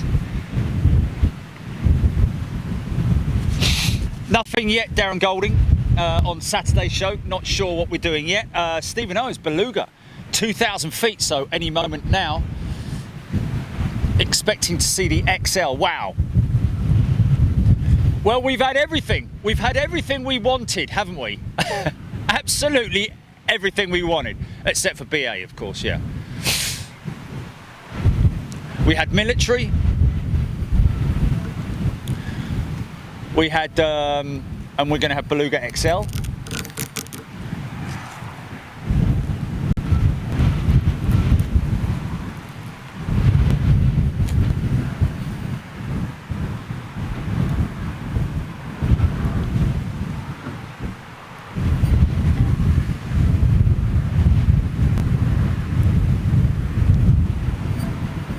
Of course, don't forget, folks, this is built around the A330 platform as opposed to the A300. So much more. I think it's got the Trent 7s bolted to this one as well, the Beluga XL, or is it CF6? I can't remember now. Well, we're going to find out. Oh, Darren Golding saying if I'm in the paddock on Saturday, he'll bring me coffee. That might be a good call, Darren.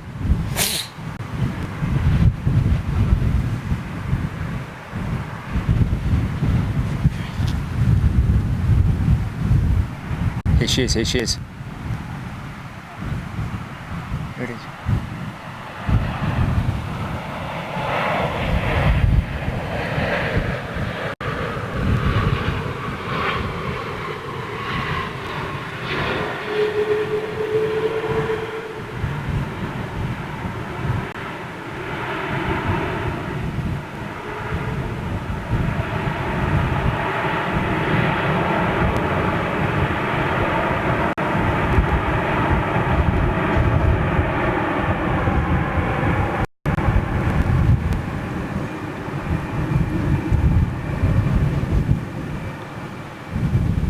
Wow, you can see how far more bulbous that the XL is compared to the original variant. Ah, we're going to get this side-on shot of a beautiful dolphin smiley face.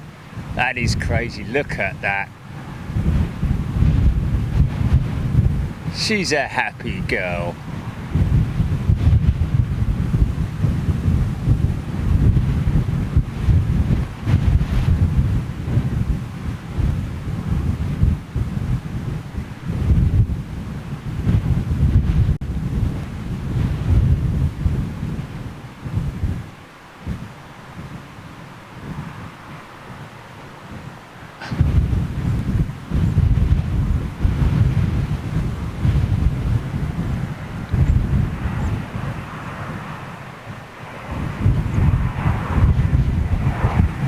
No number on her.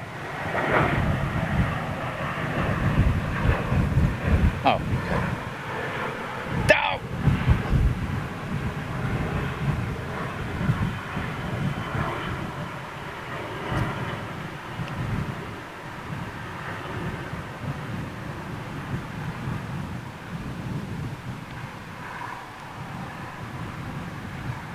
CF6 power, of course, on the old Beluga. But possibly another 2 sets of wings for 350s, or 4 sets of wings for the A320neo program.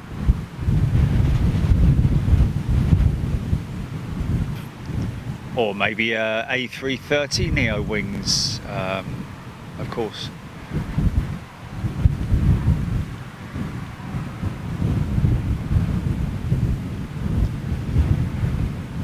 Oh, look at this, look at this, look at this. Oh, yeah. Oh, whose is this? Oh, another TAP. Ha ha.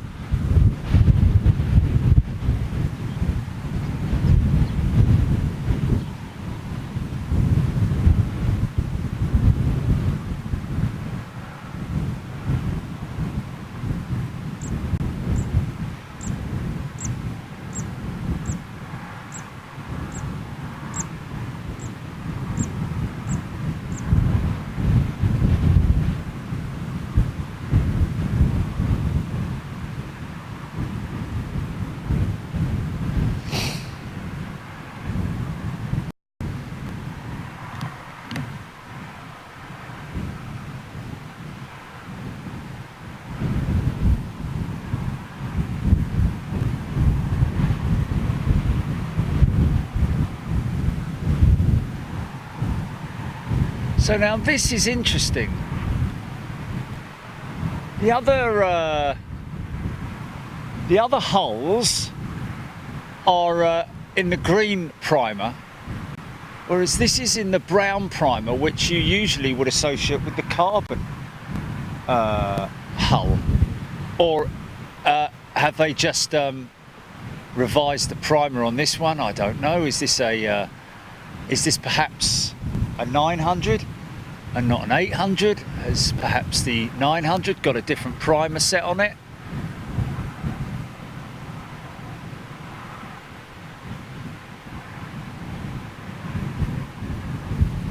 She's got her winglets on. She's got her winglets on, yeah.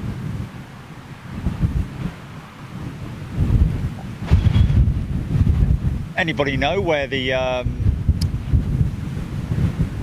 tail fins and the wingtips are actually manufactured?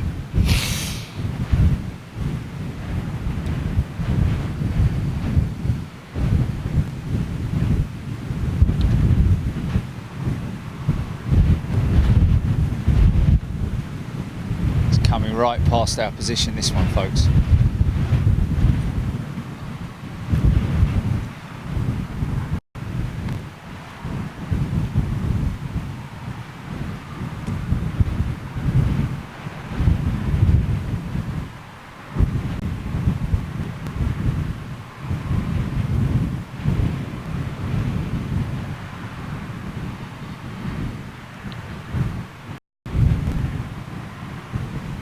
Sorry about that. Just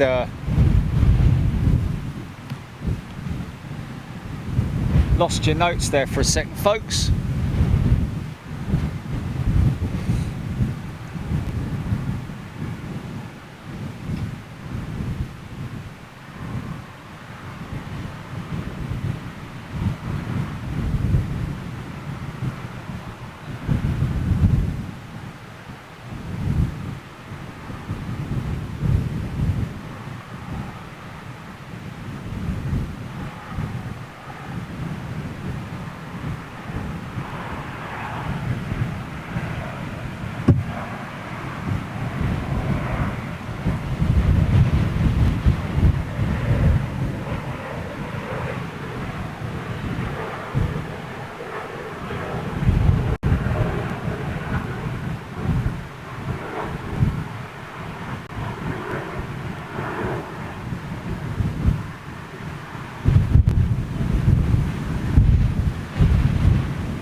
so good. Looks so good in that.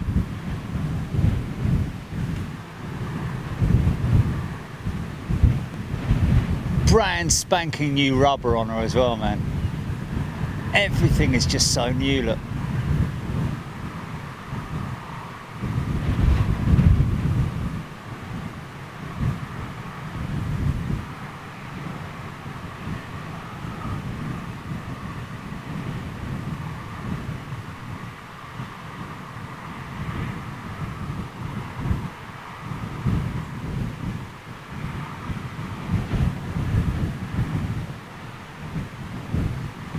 Wow. Yeah, so that is the blade. That's definitely the blade on that aircraft, most definitely. Pretty sure I'd be right in saying that. Mind you, how many times have I been wrong? More times than not.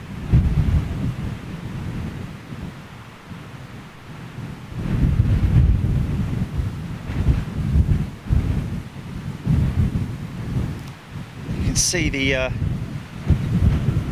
Don Moody's watched the whole show. Hey!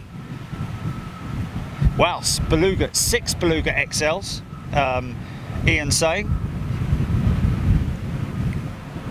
Oh, here we are, Jock and B. The white nose is a special covering protecting the nose from erosion when Airbuses test flying. Interesting. Okay, fair enough. Interesting.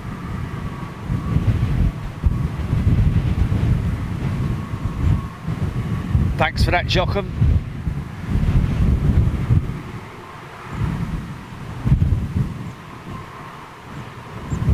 So from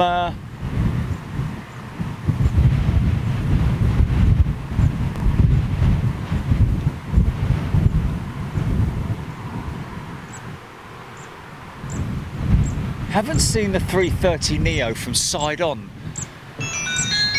Shot ices! Sorry. Lee the pilot.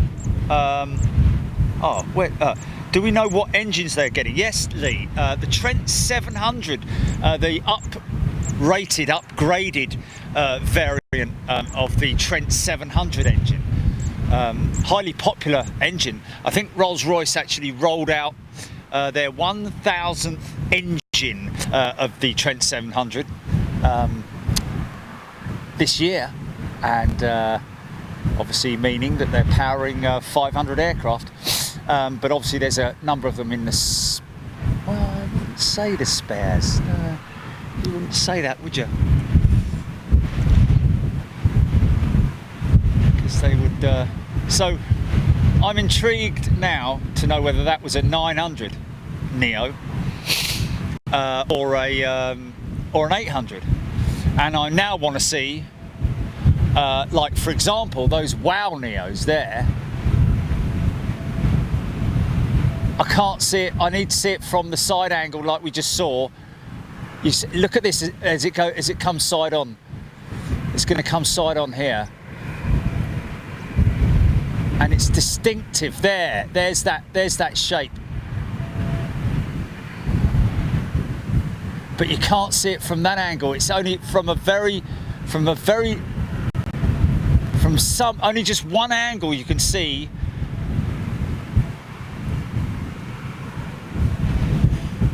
So that will need to be confirmed. Oh, low battery. Now that's one of the battery chargers down and out. Now there is one battery charger which is a bit iffy.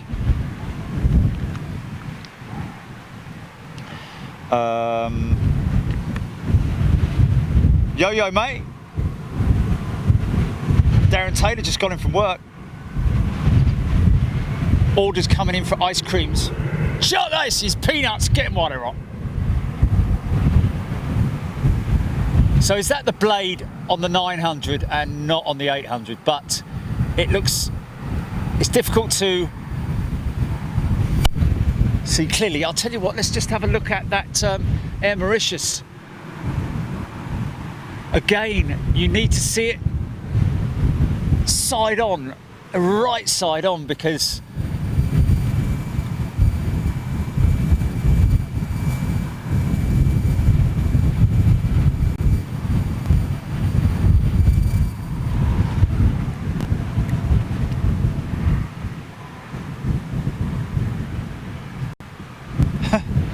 Christine Roberts is starving the cats because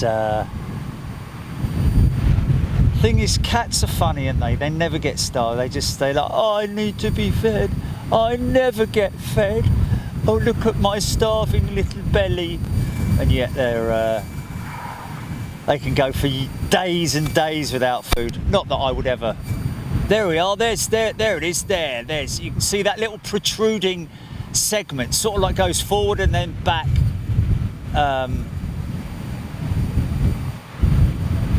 So that is the blade, I'm pretty sure it is. Kind of looks odd, basically, but I'm sure highly aerodynamic. So they did have the blade, but was it?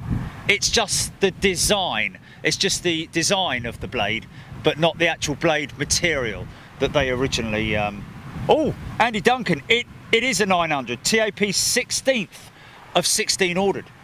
Okay, so it is a 900. So does that then confirm? Am I right in saying that the the 900 has the blade type? Oh, look, it's going in there again. Look. Now that's interesting. I would love to know what goes on in there, man. All having a party. See the disco lights going on and all the smoke coming out of there. Yay! Sorry about that. No one hates cats. I love cats. Cats are cool. Okay.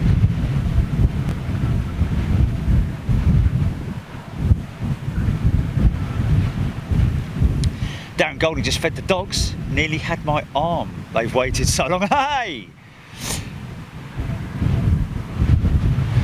Yes, certainly looks like 24-hour production here at Toulouse, that's for sure.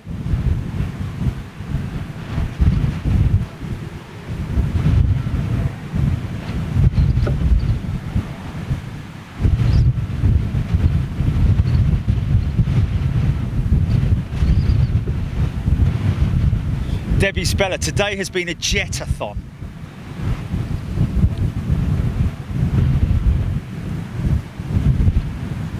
What goes on in that little room?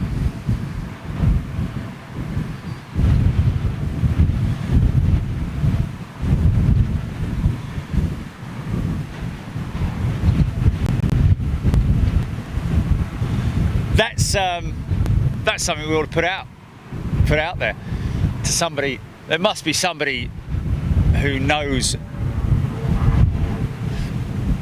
what goes on in there.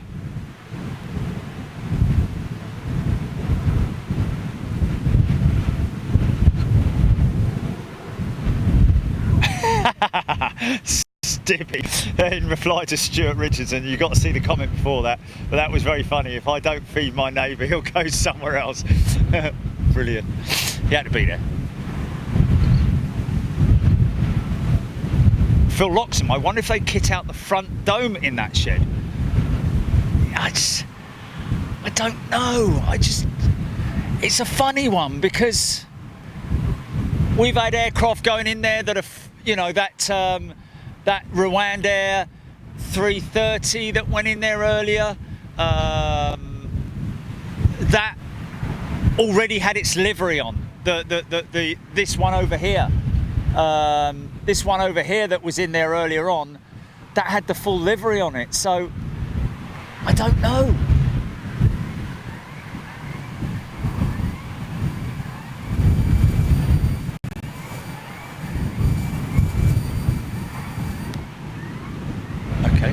I hear some kind of a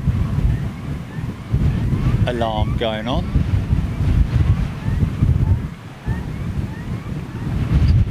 Is that doors opening or?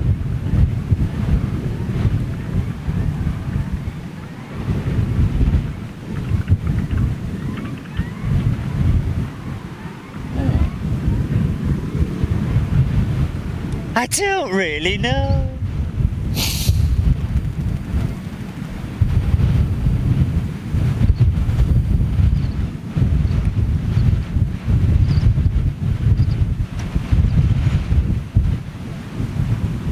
Lee, the private pilot, saying maybe it's avionics fitting. Yes, that's what somebody mentioned earlier on.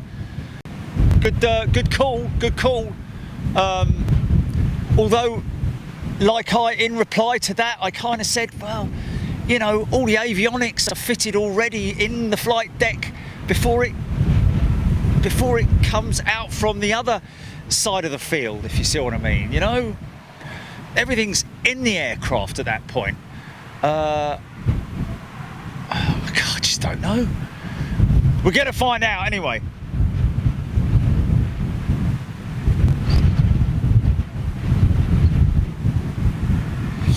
Malcolm Dixon, these are the worldwide final assembly lines and test. Yes, indeed. Assembly line to my right, to our right. Finish on the left, I think, up here. Engine attach. The engines are attached to the aircraft up at this end, I think. Then they're taken back down. I don't know. They go all over the place, really. Like, you know, in different stages of completion.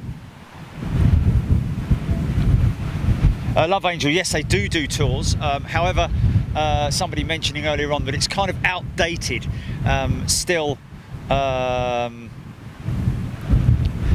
Still doing the A380 production line. There's a TAP's 800 330. Now, whether that's got the more sort of like 350 style curved winglet, I don't really know.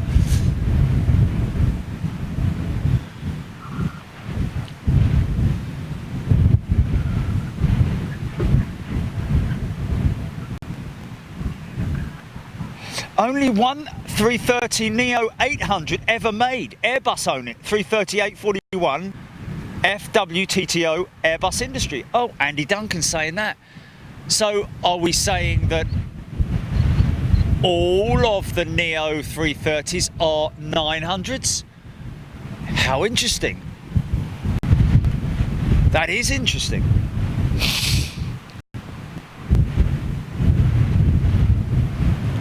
Yes, Julie Chaston, I agree with you there.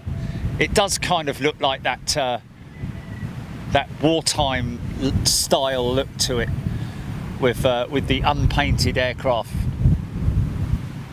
in the production line, production assembly lines.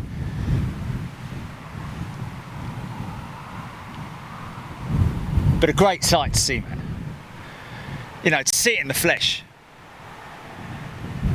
and share it all with you. That's just what it's all about. That's what brings me joy, people. It brings me joy. And of course, it's all your subscriptions, folks, that get us here.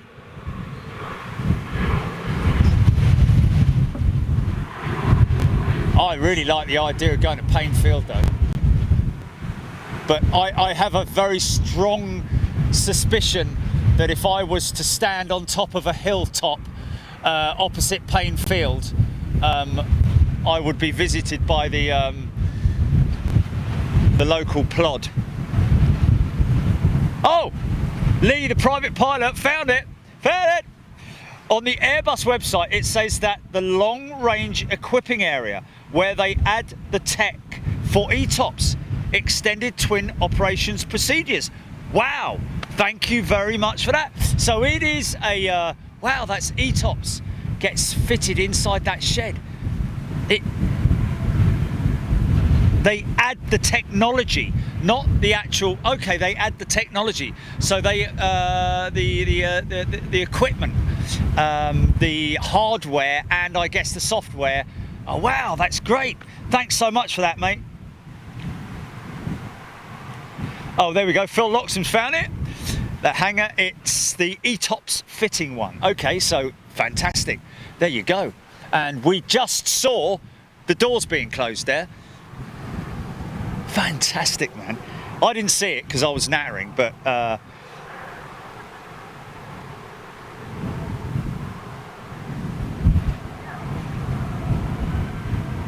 Okay, so they fit the fly-by-wire controls and fit out the cockpit. Well, they do. Well, so there is cockpit fit-outs that go on inside that shed. Sorry, Gilly, what was that?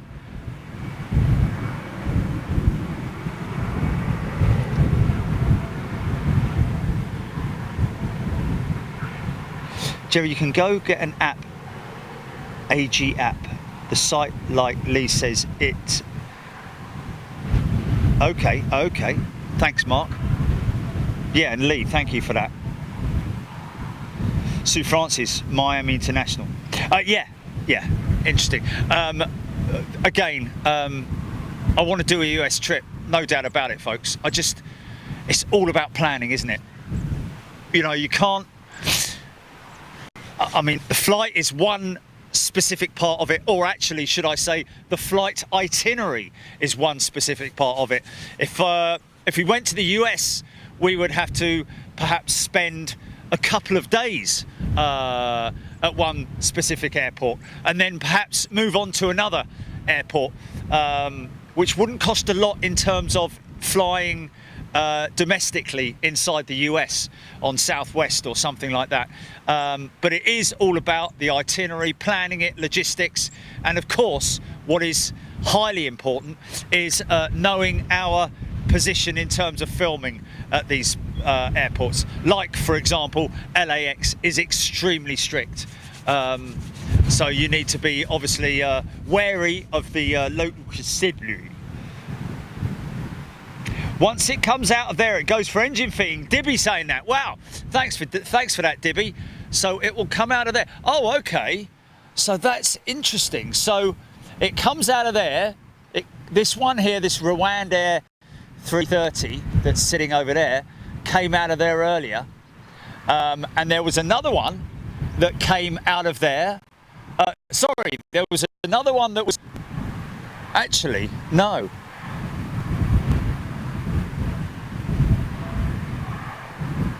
Yes. So there was another one that that one over there.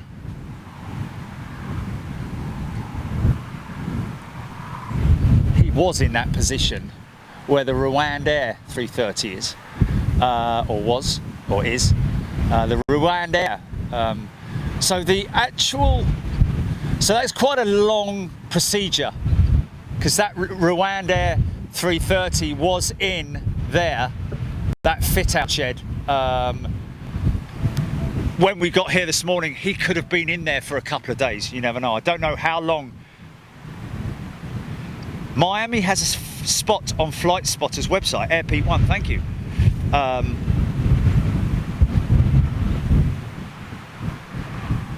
Is there? Is there really? Derek Heslop saying, what about Madrid? Okay, what goes on at Madrid in terms of international traffic? We'll go anywhere, guys. You know, you just call it and we'll look into it. I mean, this trip was planned like literally last week, and the reason being was because we had so much. The wind was just 09, 09, 09, 09. I just thought, well, let's just get out of the country and go somewhere else, give you guys some more viewing. And yes, Madrid, let's do it if it's good.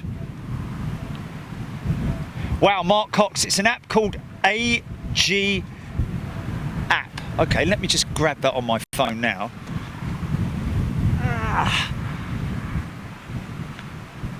AG app.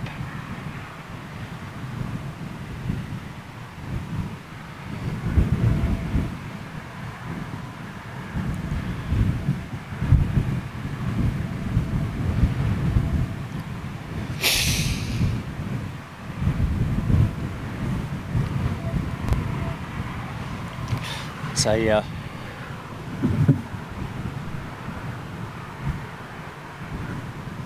special livery EasyJet, which would have, of course, flight tested here at this field.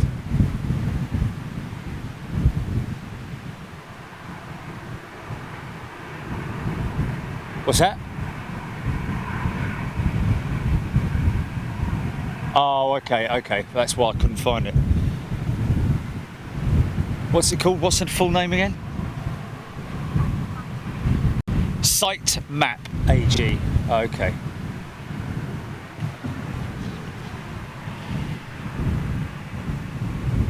SITE Map AG, yeah? No? Oh, here we are, Site Map AG. There we are, Airbus. Oh, that's great. Thanks for that, guys.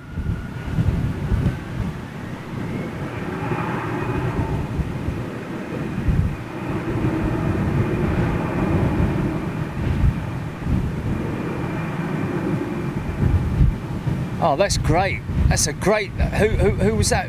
Was that Mark Cox who mentioned that? A few of them, I think. Just thanks, guys. Really appreciate that, because that takes out the whole guesswork of what we're doing here.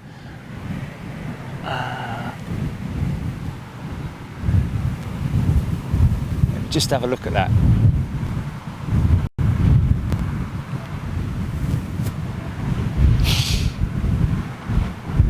Oh, Debbie says, only trouble with Madrid is it's like Amsterdam has many runways and a couple are so far you'd never see them.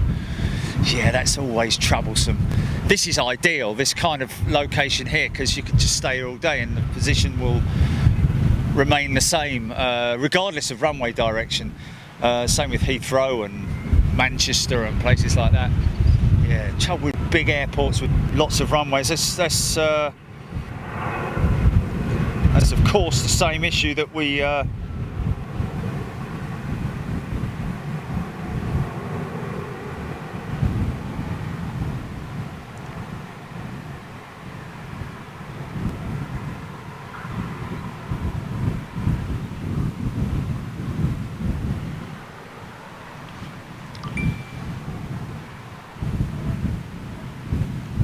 Southend. Fantastic. Darren Golding asks if you've ever been on the T5 Mound. No, Darren, is the answer to that. Driven past it many times. Obviously, the issue with the T5 Mound is, as you can appreciate, I've got a sodding great big load of equipment that I have to take up there. It's all right for someone with just a camera, maybe even with just a tripod, but there's quite a significant amount of, mind you saying that I could do it with the, it's just all about parking and walking, because I'd have to walk from wherever I parked. Actually, funny enough, I did look at, there is one of the Aurora hotels, I think it's the Renaissance, right next to the Heathrow Terminal 5. So that might be an option, to walk up from that position, and that then gives you the opportunity of, you don't get to see too much on the right hand side, because there's the roadway, and of course the hub, the little train, the pod, that's it, the pod that runs from over by the Thistle up to Terminal 5. That kind of like goes right through the shot, and of course kind of ruins it, but it's maybe worth a walk up there at some point, just to have a look and see what's going on, and consider even doing a scope from there, just to see whether it's worth it or not.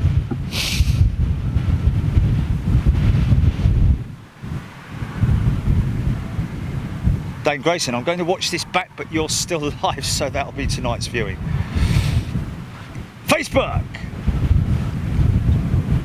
Steve Loopy Newhouse and Tony Bagman in the house.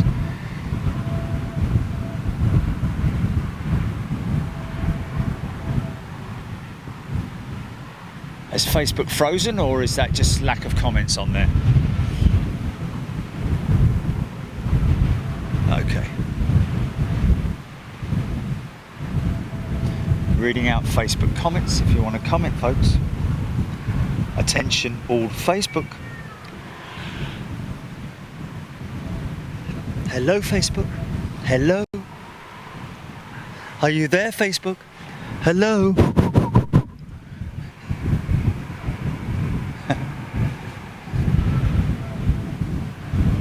Jerry calling Facebook.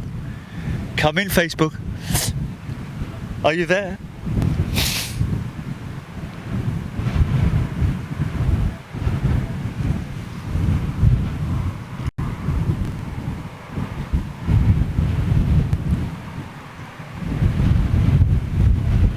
Well,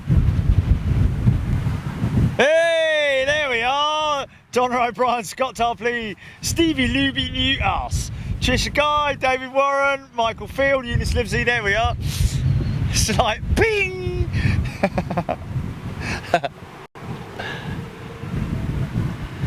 Well, now you have to ask yourself. I mean, I would say that this would be a 24-hour operation. Would you not say? However, do they shut it down? Is that on the app? Scott Feltham, not in Feltham. Rob Cartman, avez-vous un cuppa? I did have a cuppa. And I went a long way to get it, and it was the smallest cuppa I've ever had. Right, John Hucklesby, Dave Mercer. Shh, we're sleeping. Sorry I woke you up. There's somebody at the door. So is there anything on the app just when you're on the app on that sitemap AG? Let's just see if I can find it.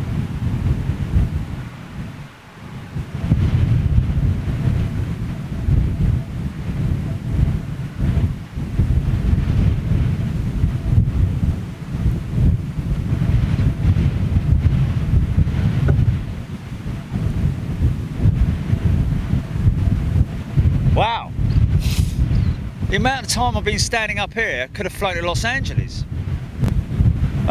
New York, sorry, not LA. That's 11, isn't it? I can't. I can't really say. I don't really know. Michael G. Kelly, that's my pleasure, my friend. Thank you so much for your company as well. Ian Parker.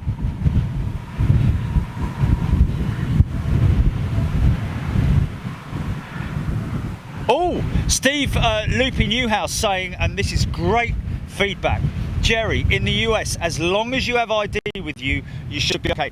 Very true indeed. I lived in the US for 4 years, and I had a number of occasions where I was filming and I did get pulled up by the old bill, and they literally just wanted my ID, asked me what I was doing there, and so on and so forth.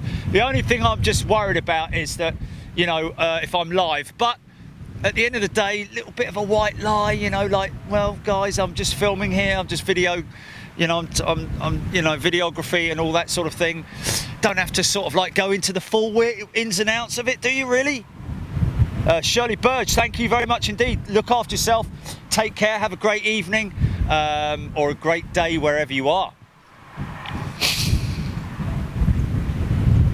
So where we're looking at now is that stage of where the engines will be fitted out. I believe that engine testing goes on to the right here. I don't know.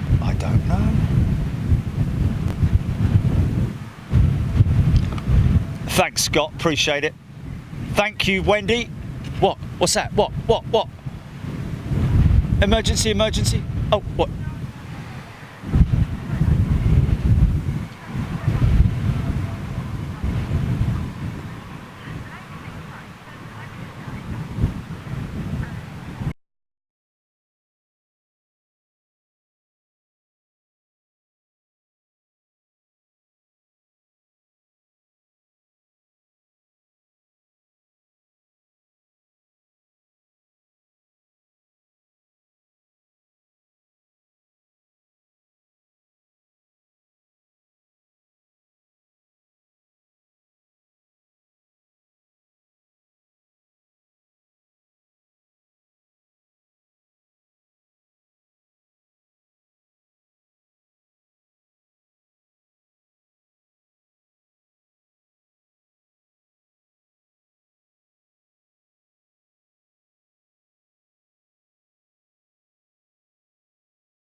Just shout me when we're back on.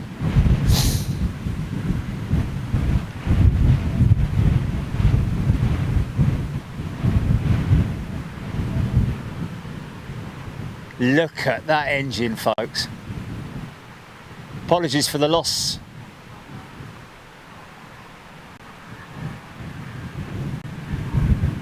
Yeah. Oh, look, and it's windmilling as well.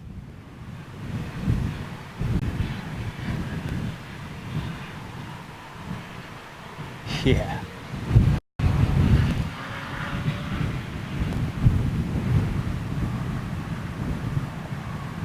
Now, which airline's that going to be for with the green?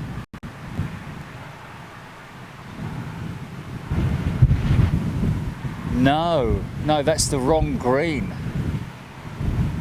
Yeah, I think so. It's too...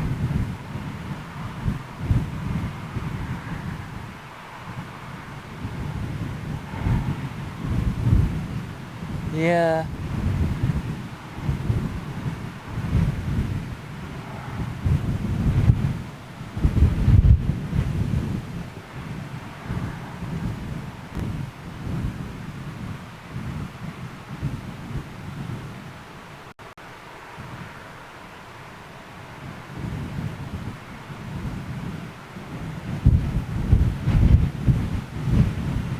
Has it got... Yeah. Maybe... It looks a little bit too light green for me.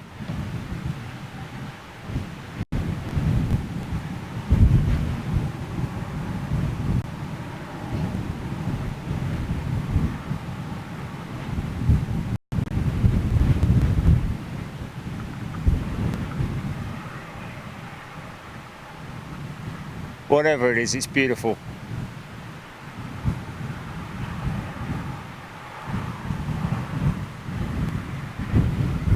Yeah, gonna have to look for that, because when I compare that green, yeah, you look at that green, then you look at this green, look at that green, and then look at that green. That's a much deeper green than that green. That green is very sort of like, it's too. Yeah, it's a matte green on the darker matte green. Either way, whatever it is, that's just a beautiful piece of technology being driven by a little truck there. Loving that. Windmilling as well. Shows the precision of those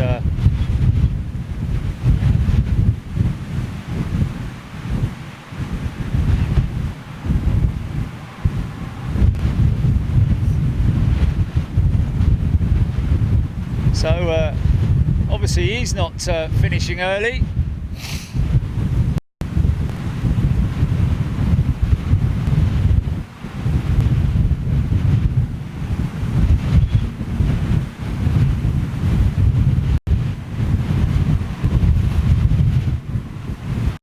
Paul Martin, TAP. I don't think so. What's happened?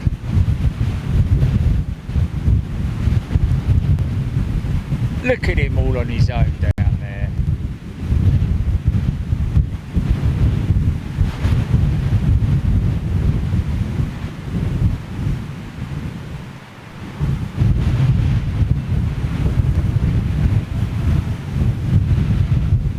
I thought it would be something like, oh, what is it? No.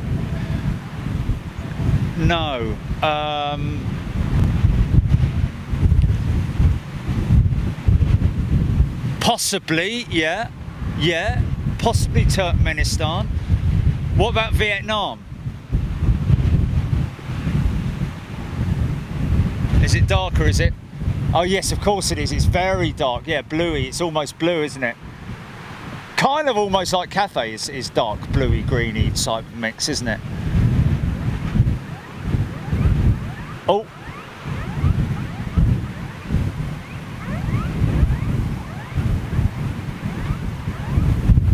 Alarms. I hear alarms.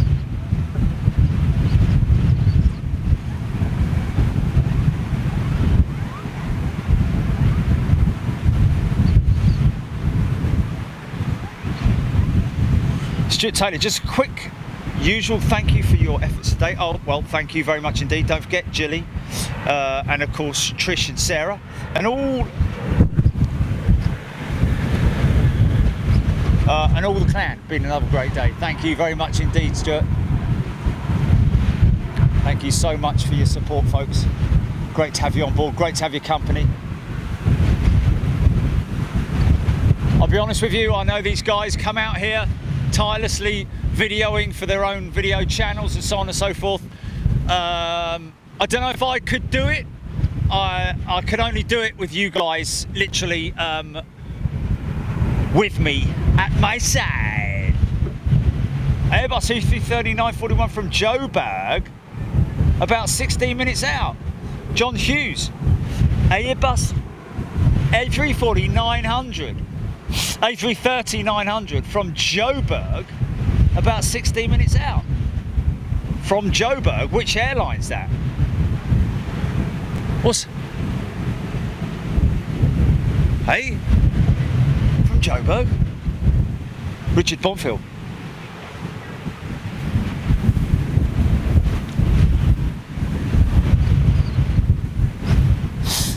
Oh, where's this guy come from?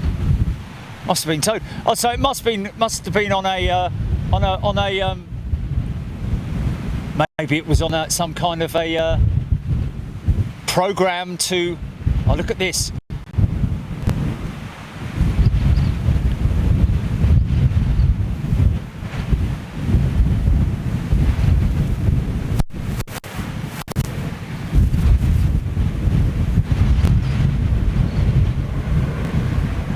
No winglets fitted yet, so they are literally bolt on, the winglets. It's just incredible to think that they bolt those things on to the wingtips.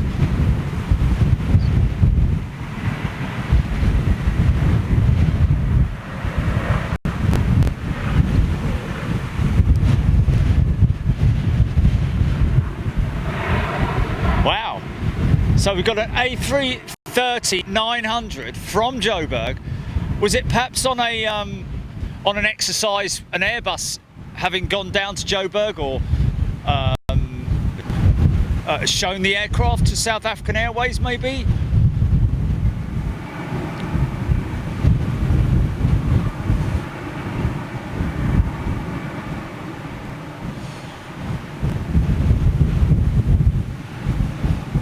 Wow. So it's an old aircraft then. Well, I say an old aircraft. It's over a year old.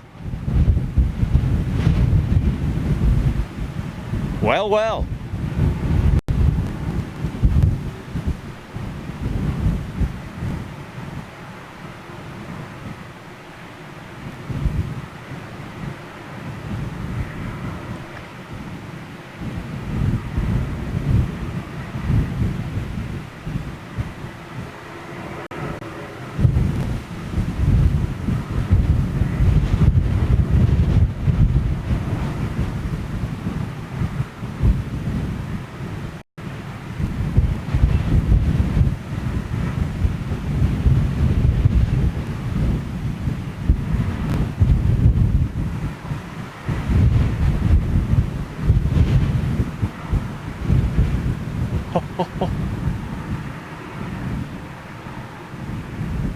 Number 5 coming out.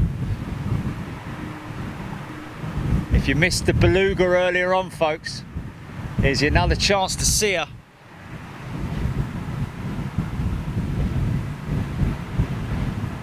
Have we frozen again on Facebook?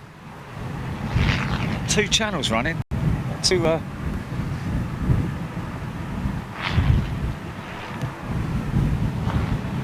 bloody hell, someone flying a kite behind me. I wonder what the hell that was. I thought it was a giant wasp or something.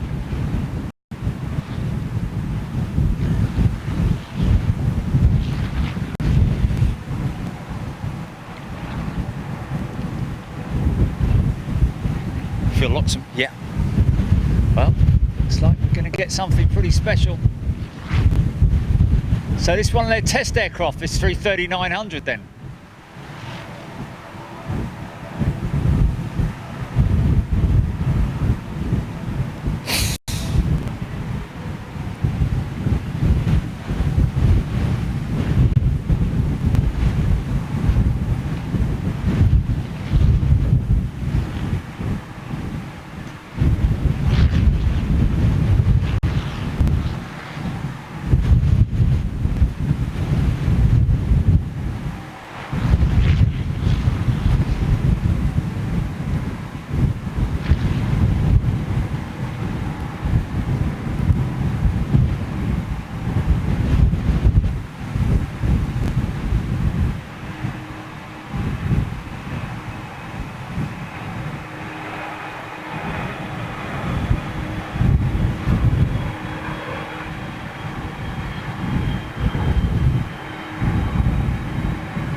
Did we just get a look from the captain?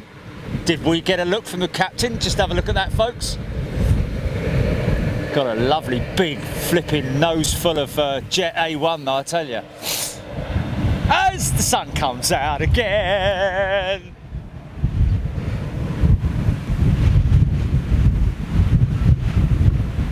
Cecil Masters.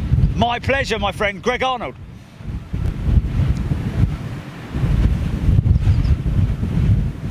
Okay, Beluga.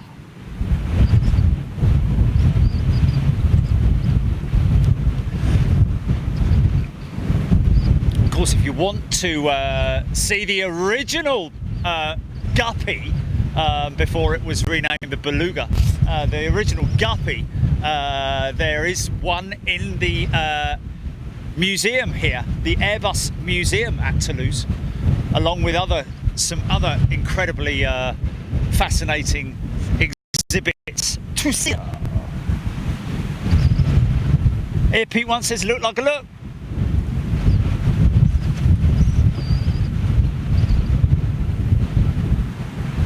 Darren Golding, yes, I'm right on your level as well, mate. I just love aviation in terms of its technology, in terms of the curves of the lines, the hello, what's that all about? Why is it doing that? You put me on hold, Jilly. Oh, there we go. Keith Bryant, thank you very much indeed. Tom Ernst, still watching the show. Yes, indeed. Do love my aviation. I'm not interested in the numbers. I'm not interested in registrations or anything like that. But actually, saying that, registrations, yes, I do like putting out the registrations for, or zooming into registrations for individuals who do like to, or if, for example, it's a rare aircraft and we manage to see it purely based on its registration. However, I'm mostly interested in the engineering of it, the design characteristics, and everything technical to do with aviation. Stephen Owers, all his friends thinks he's a nutter. Yeah, but the best nutter out there, mate. Basis to the graces. If it's big and moves, I love it. Oh, David Bridges saying there's a guppy in the UK at Bruntingthorpe. Oh, how interesting. Hoping to do something at Bruntingthorpe. That's an interesting little aircraft. I think we caught that earlier on. BAE 146, I think. With the air brakes at the back. They should... Oh, battery. Wait a sec. Sugar lumps. Oh, come on. Come on, man. Did I lose it? No, I didn't. Blimey. It's a flipping miracle. That is a miracle. I'll tell you what, that's a good thing with this camera, is it gives you a little bit longer than the last one did to change out the battery. So just give me a second, folks. I'm just gonna... Oh, on it.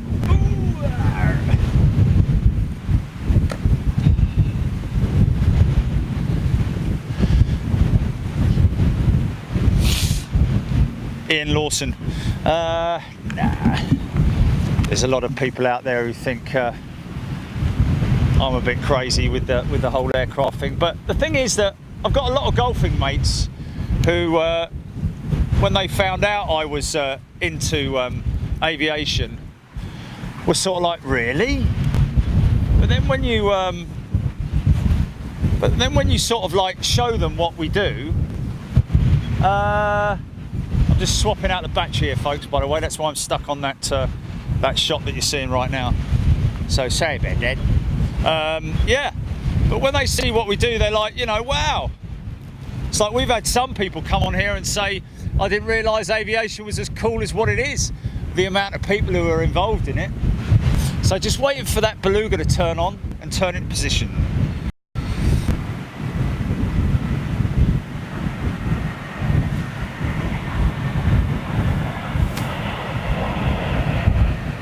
Every chance there is a chance that aircraft there, its wings were carried by the beluga that you're just about to see go out.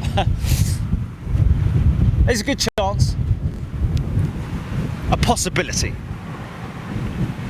James O'Brien, yeah, MotoGP.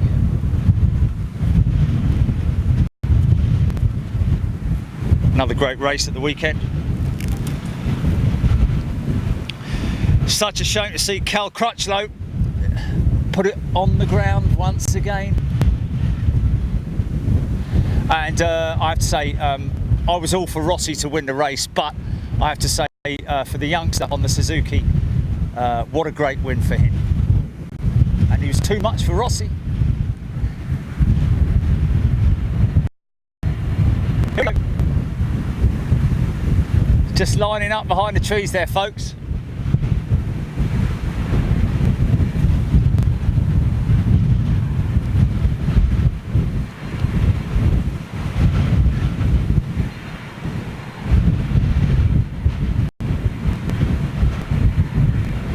Wow, Darren Golding. Glad I could help, man. Hey! That's brilliant.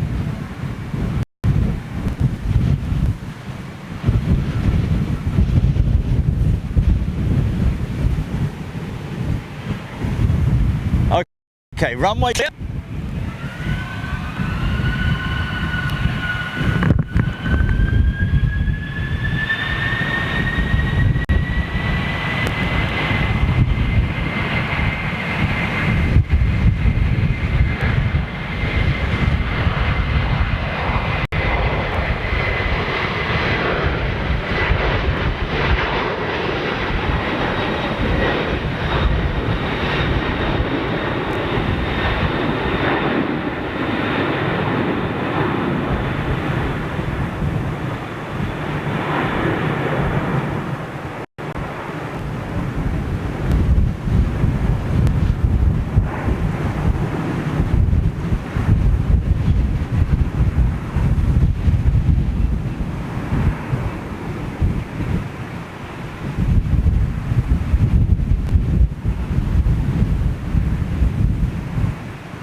Yeah! Reach for the skies!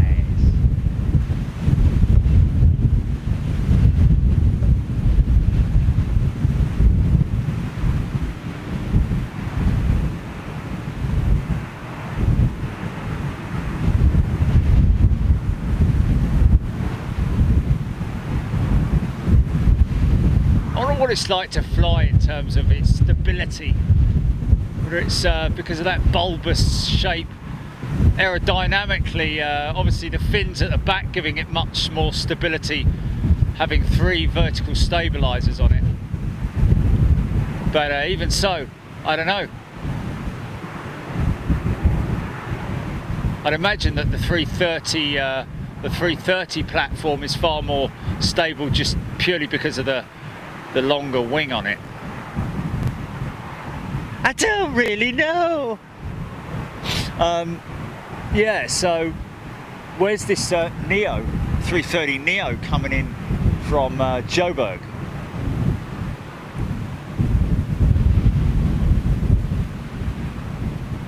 Oh, it's close by, it's close by. So we're going to lock out on this position, folks.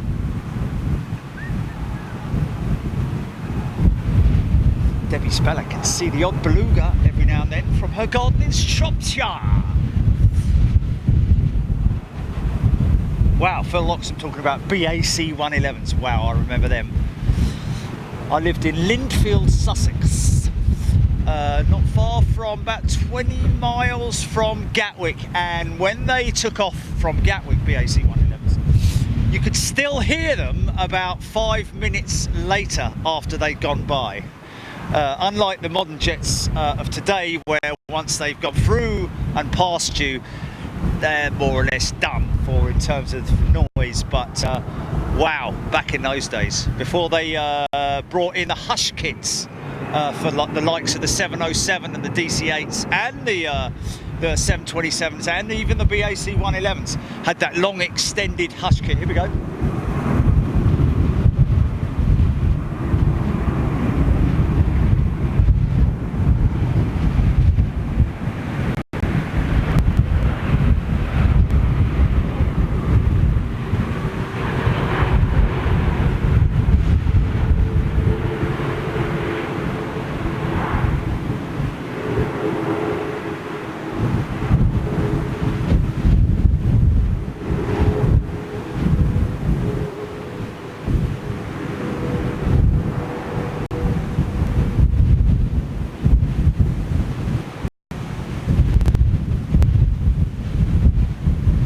Smooth, no reversers, all on the brakes, all on the speed brakes,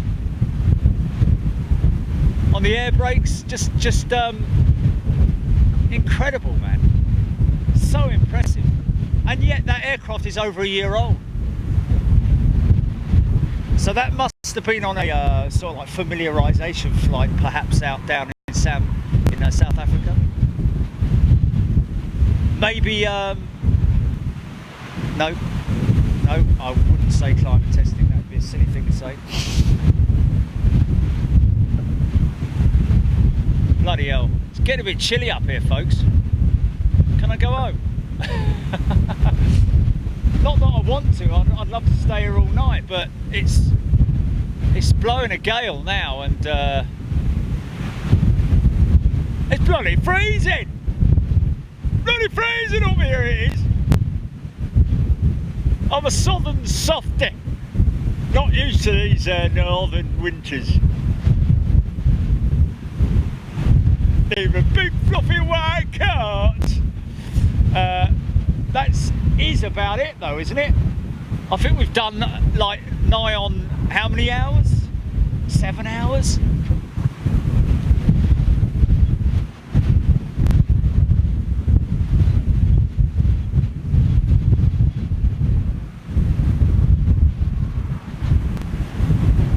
Make sure that she's not going to come and taxi past us. I think she's going. I think she's going to go and park up there.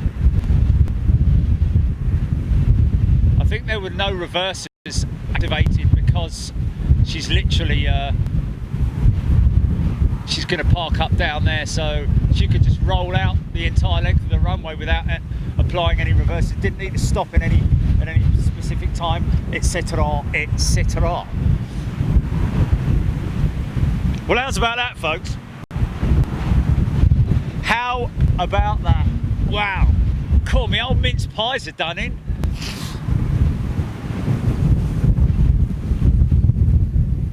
Hello, hello, hello. Well, I had my coffee.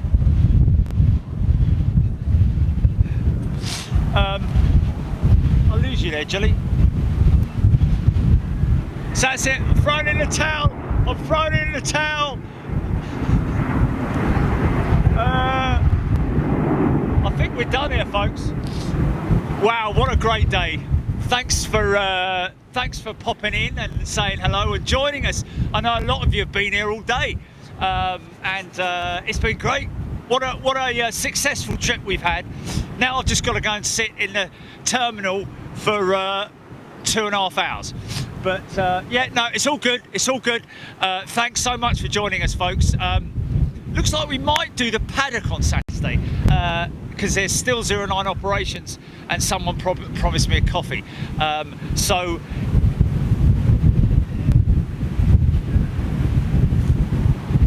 someone just shout my name. It's not. Oh yeah, John Nowajka is going out of Heathrow this Saturday, isn't it? That's why it says London Heathrow on the board. Yes. Is it AM? Is it AM? 12:45. Okay, so there you go, folks. At the moment, it's looking like it might be around about midday on Saturday at London Heathrow at the paddock, and we'll see you all there. Listen, enjoy the rest of your week. Be good to yourselves. Look after yourselves. Eat well, drink well, and responsibly, and be good to the animals. And thanks so much for joining me. Look after yourselves. See you soon. Bye.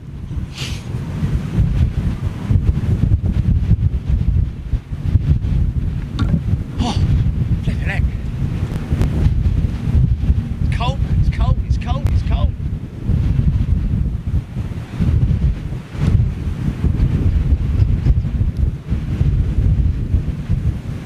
Right, now let's get it.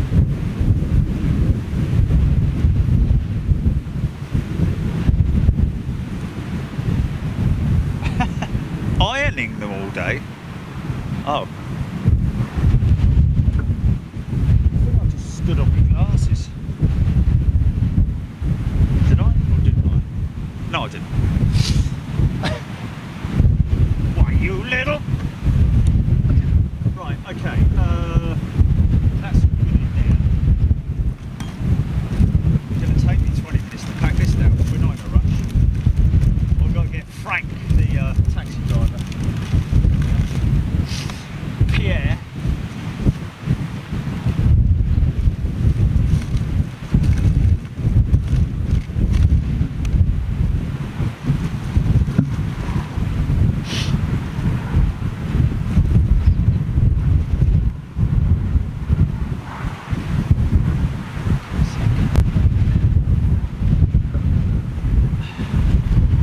Switching to camera mic, camera mic.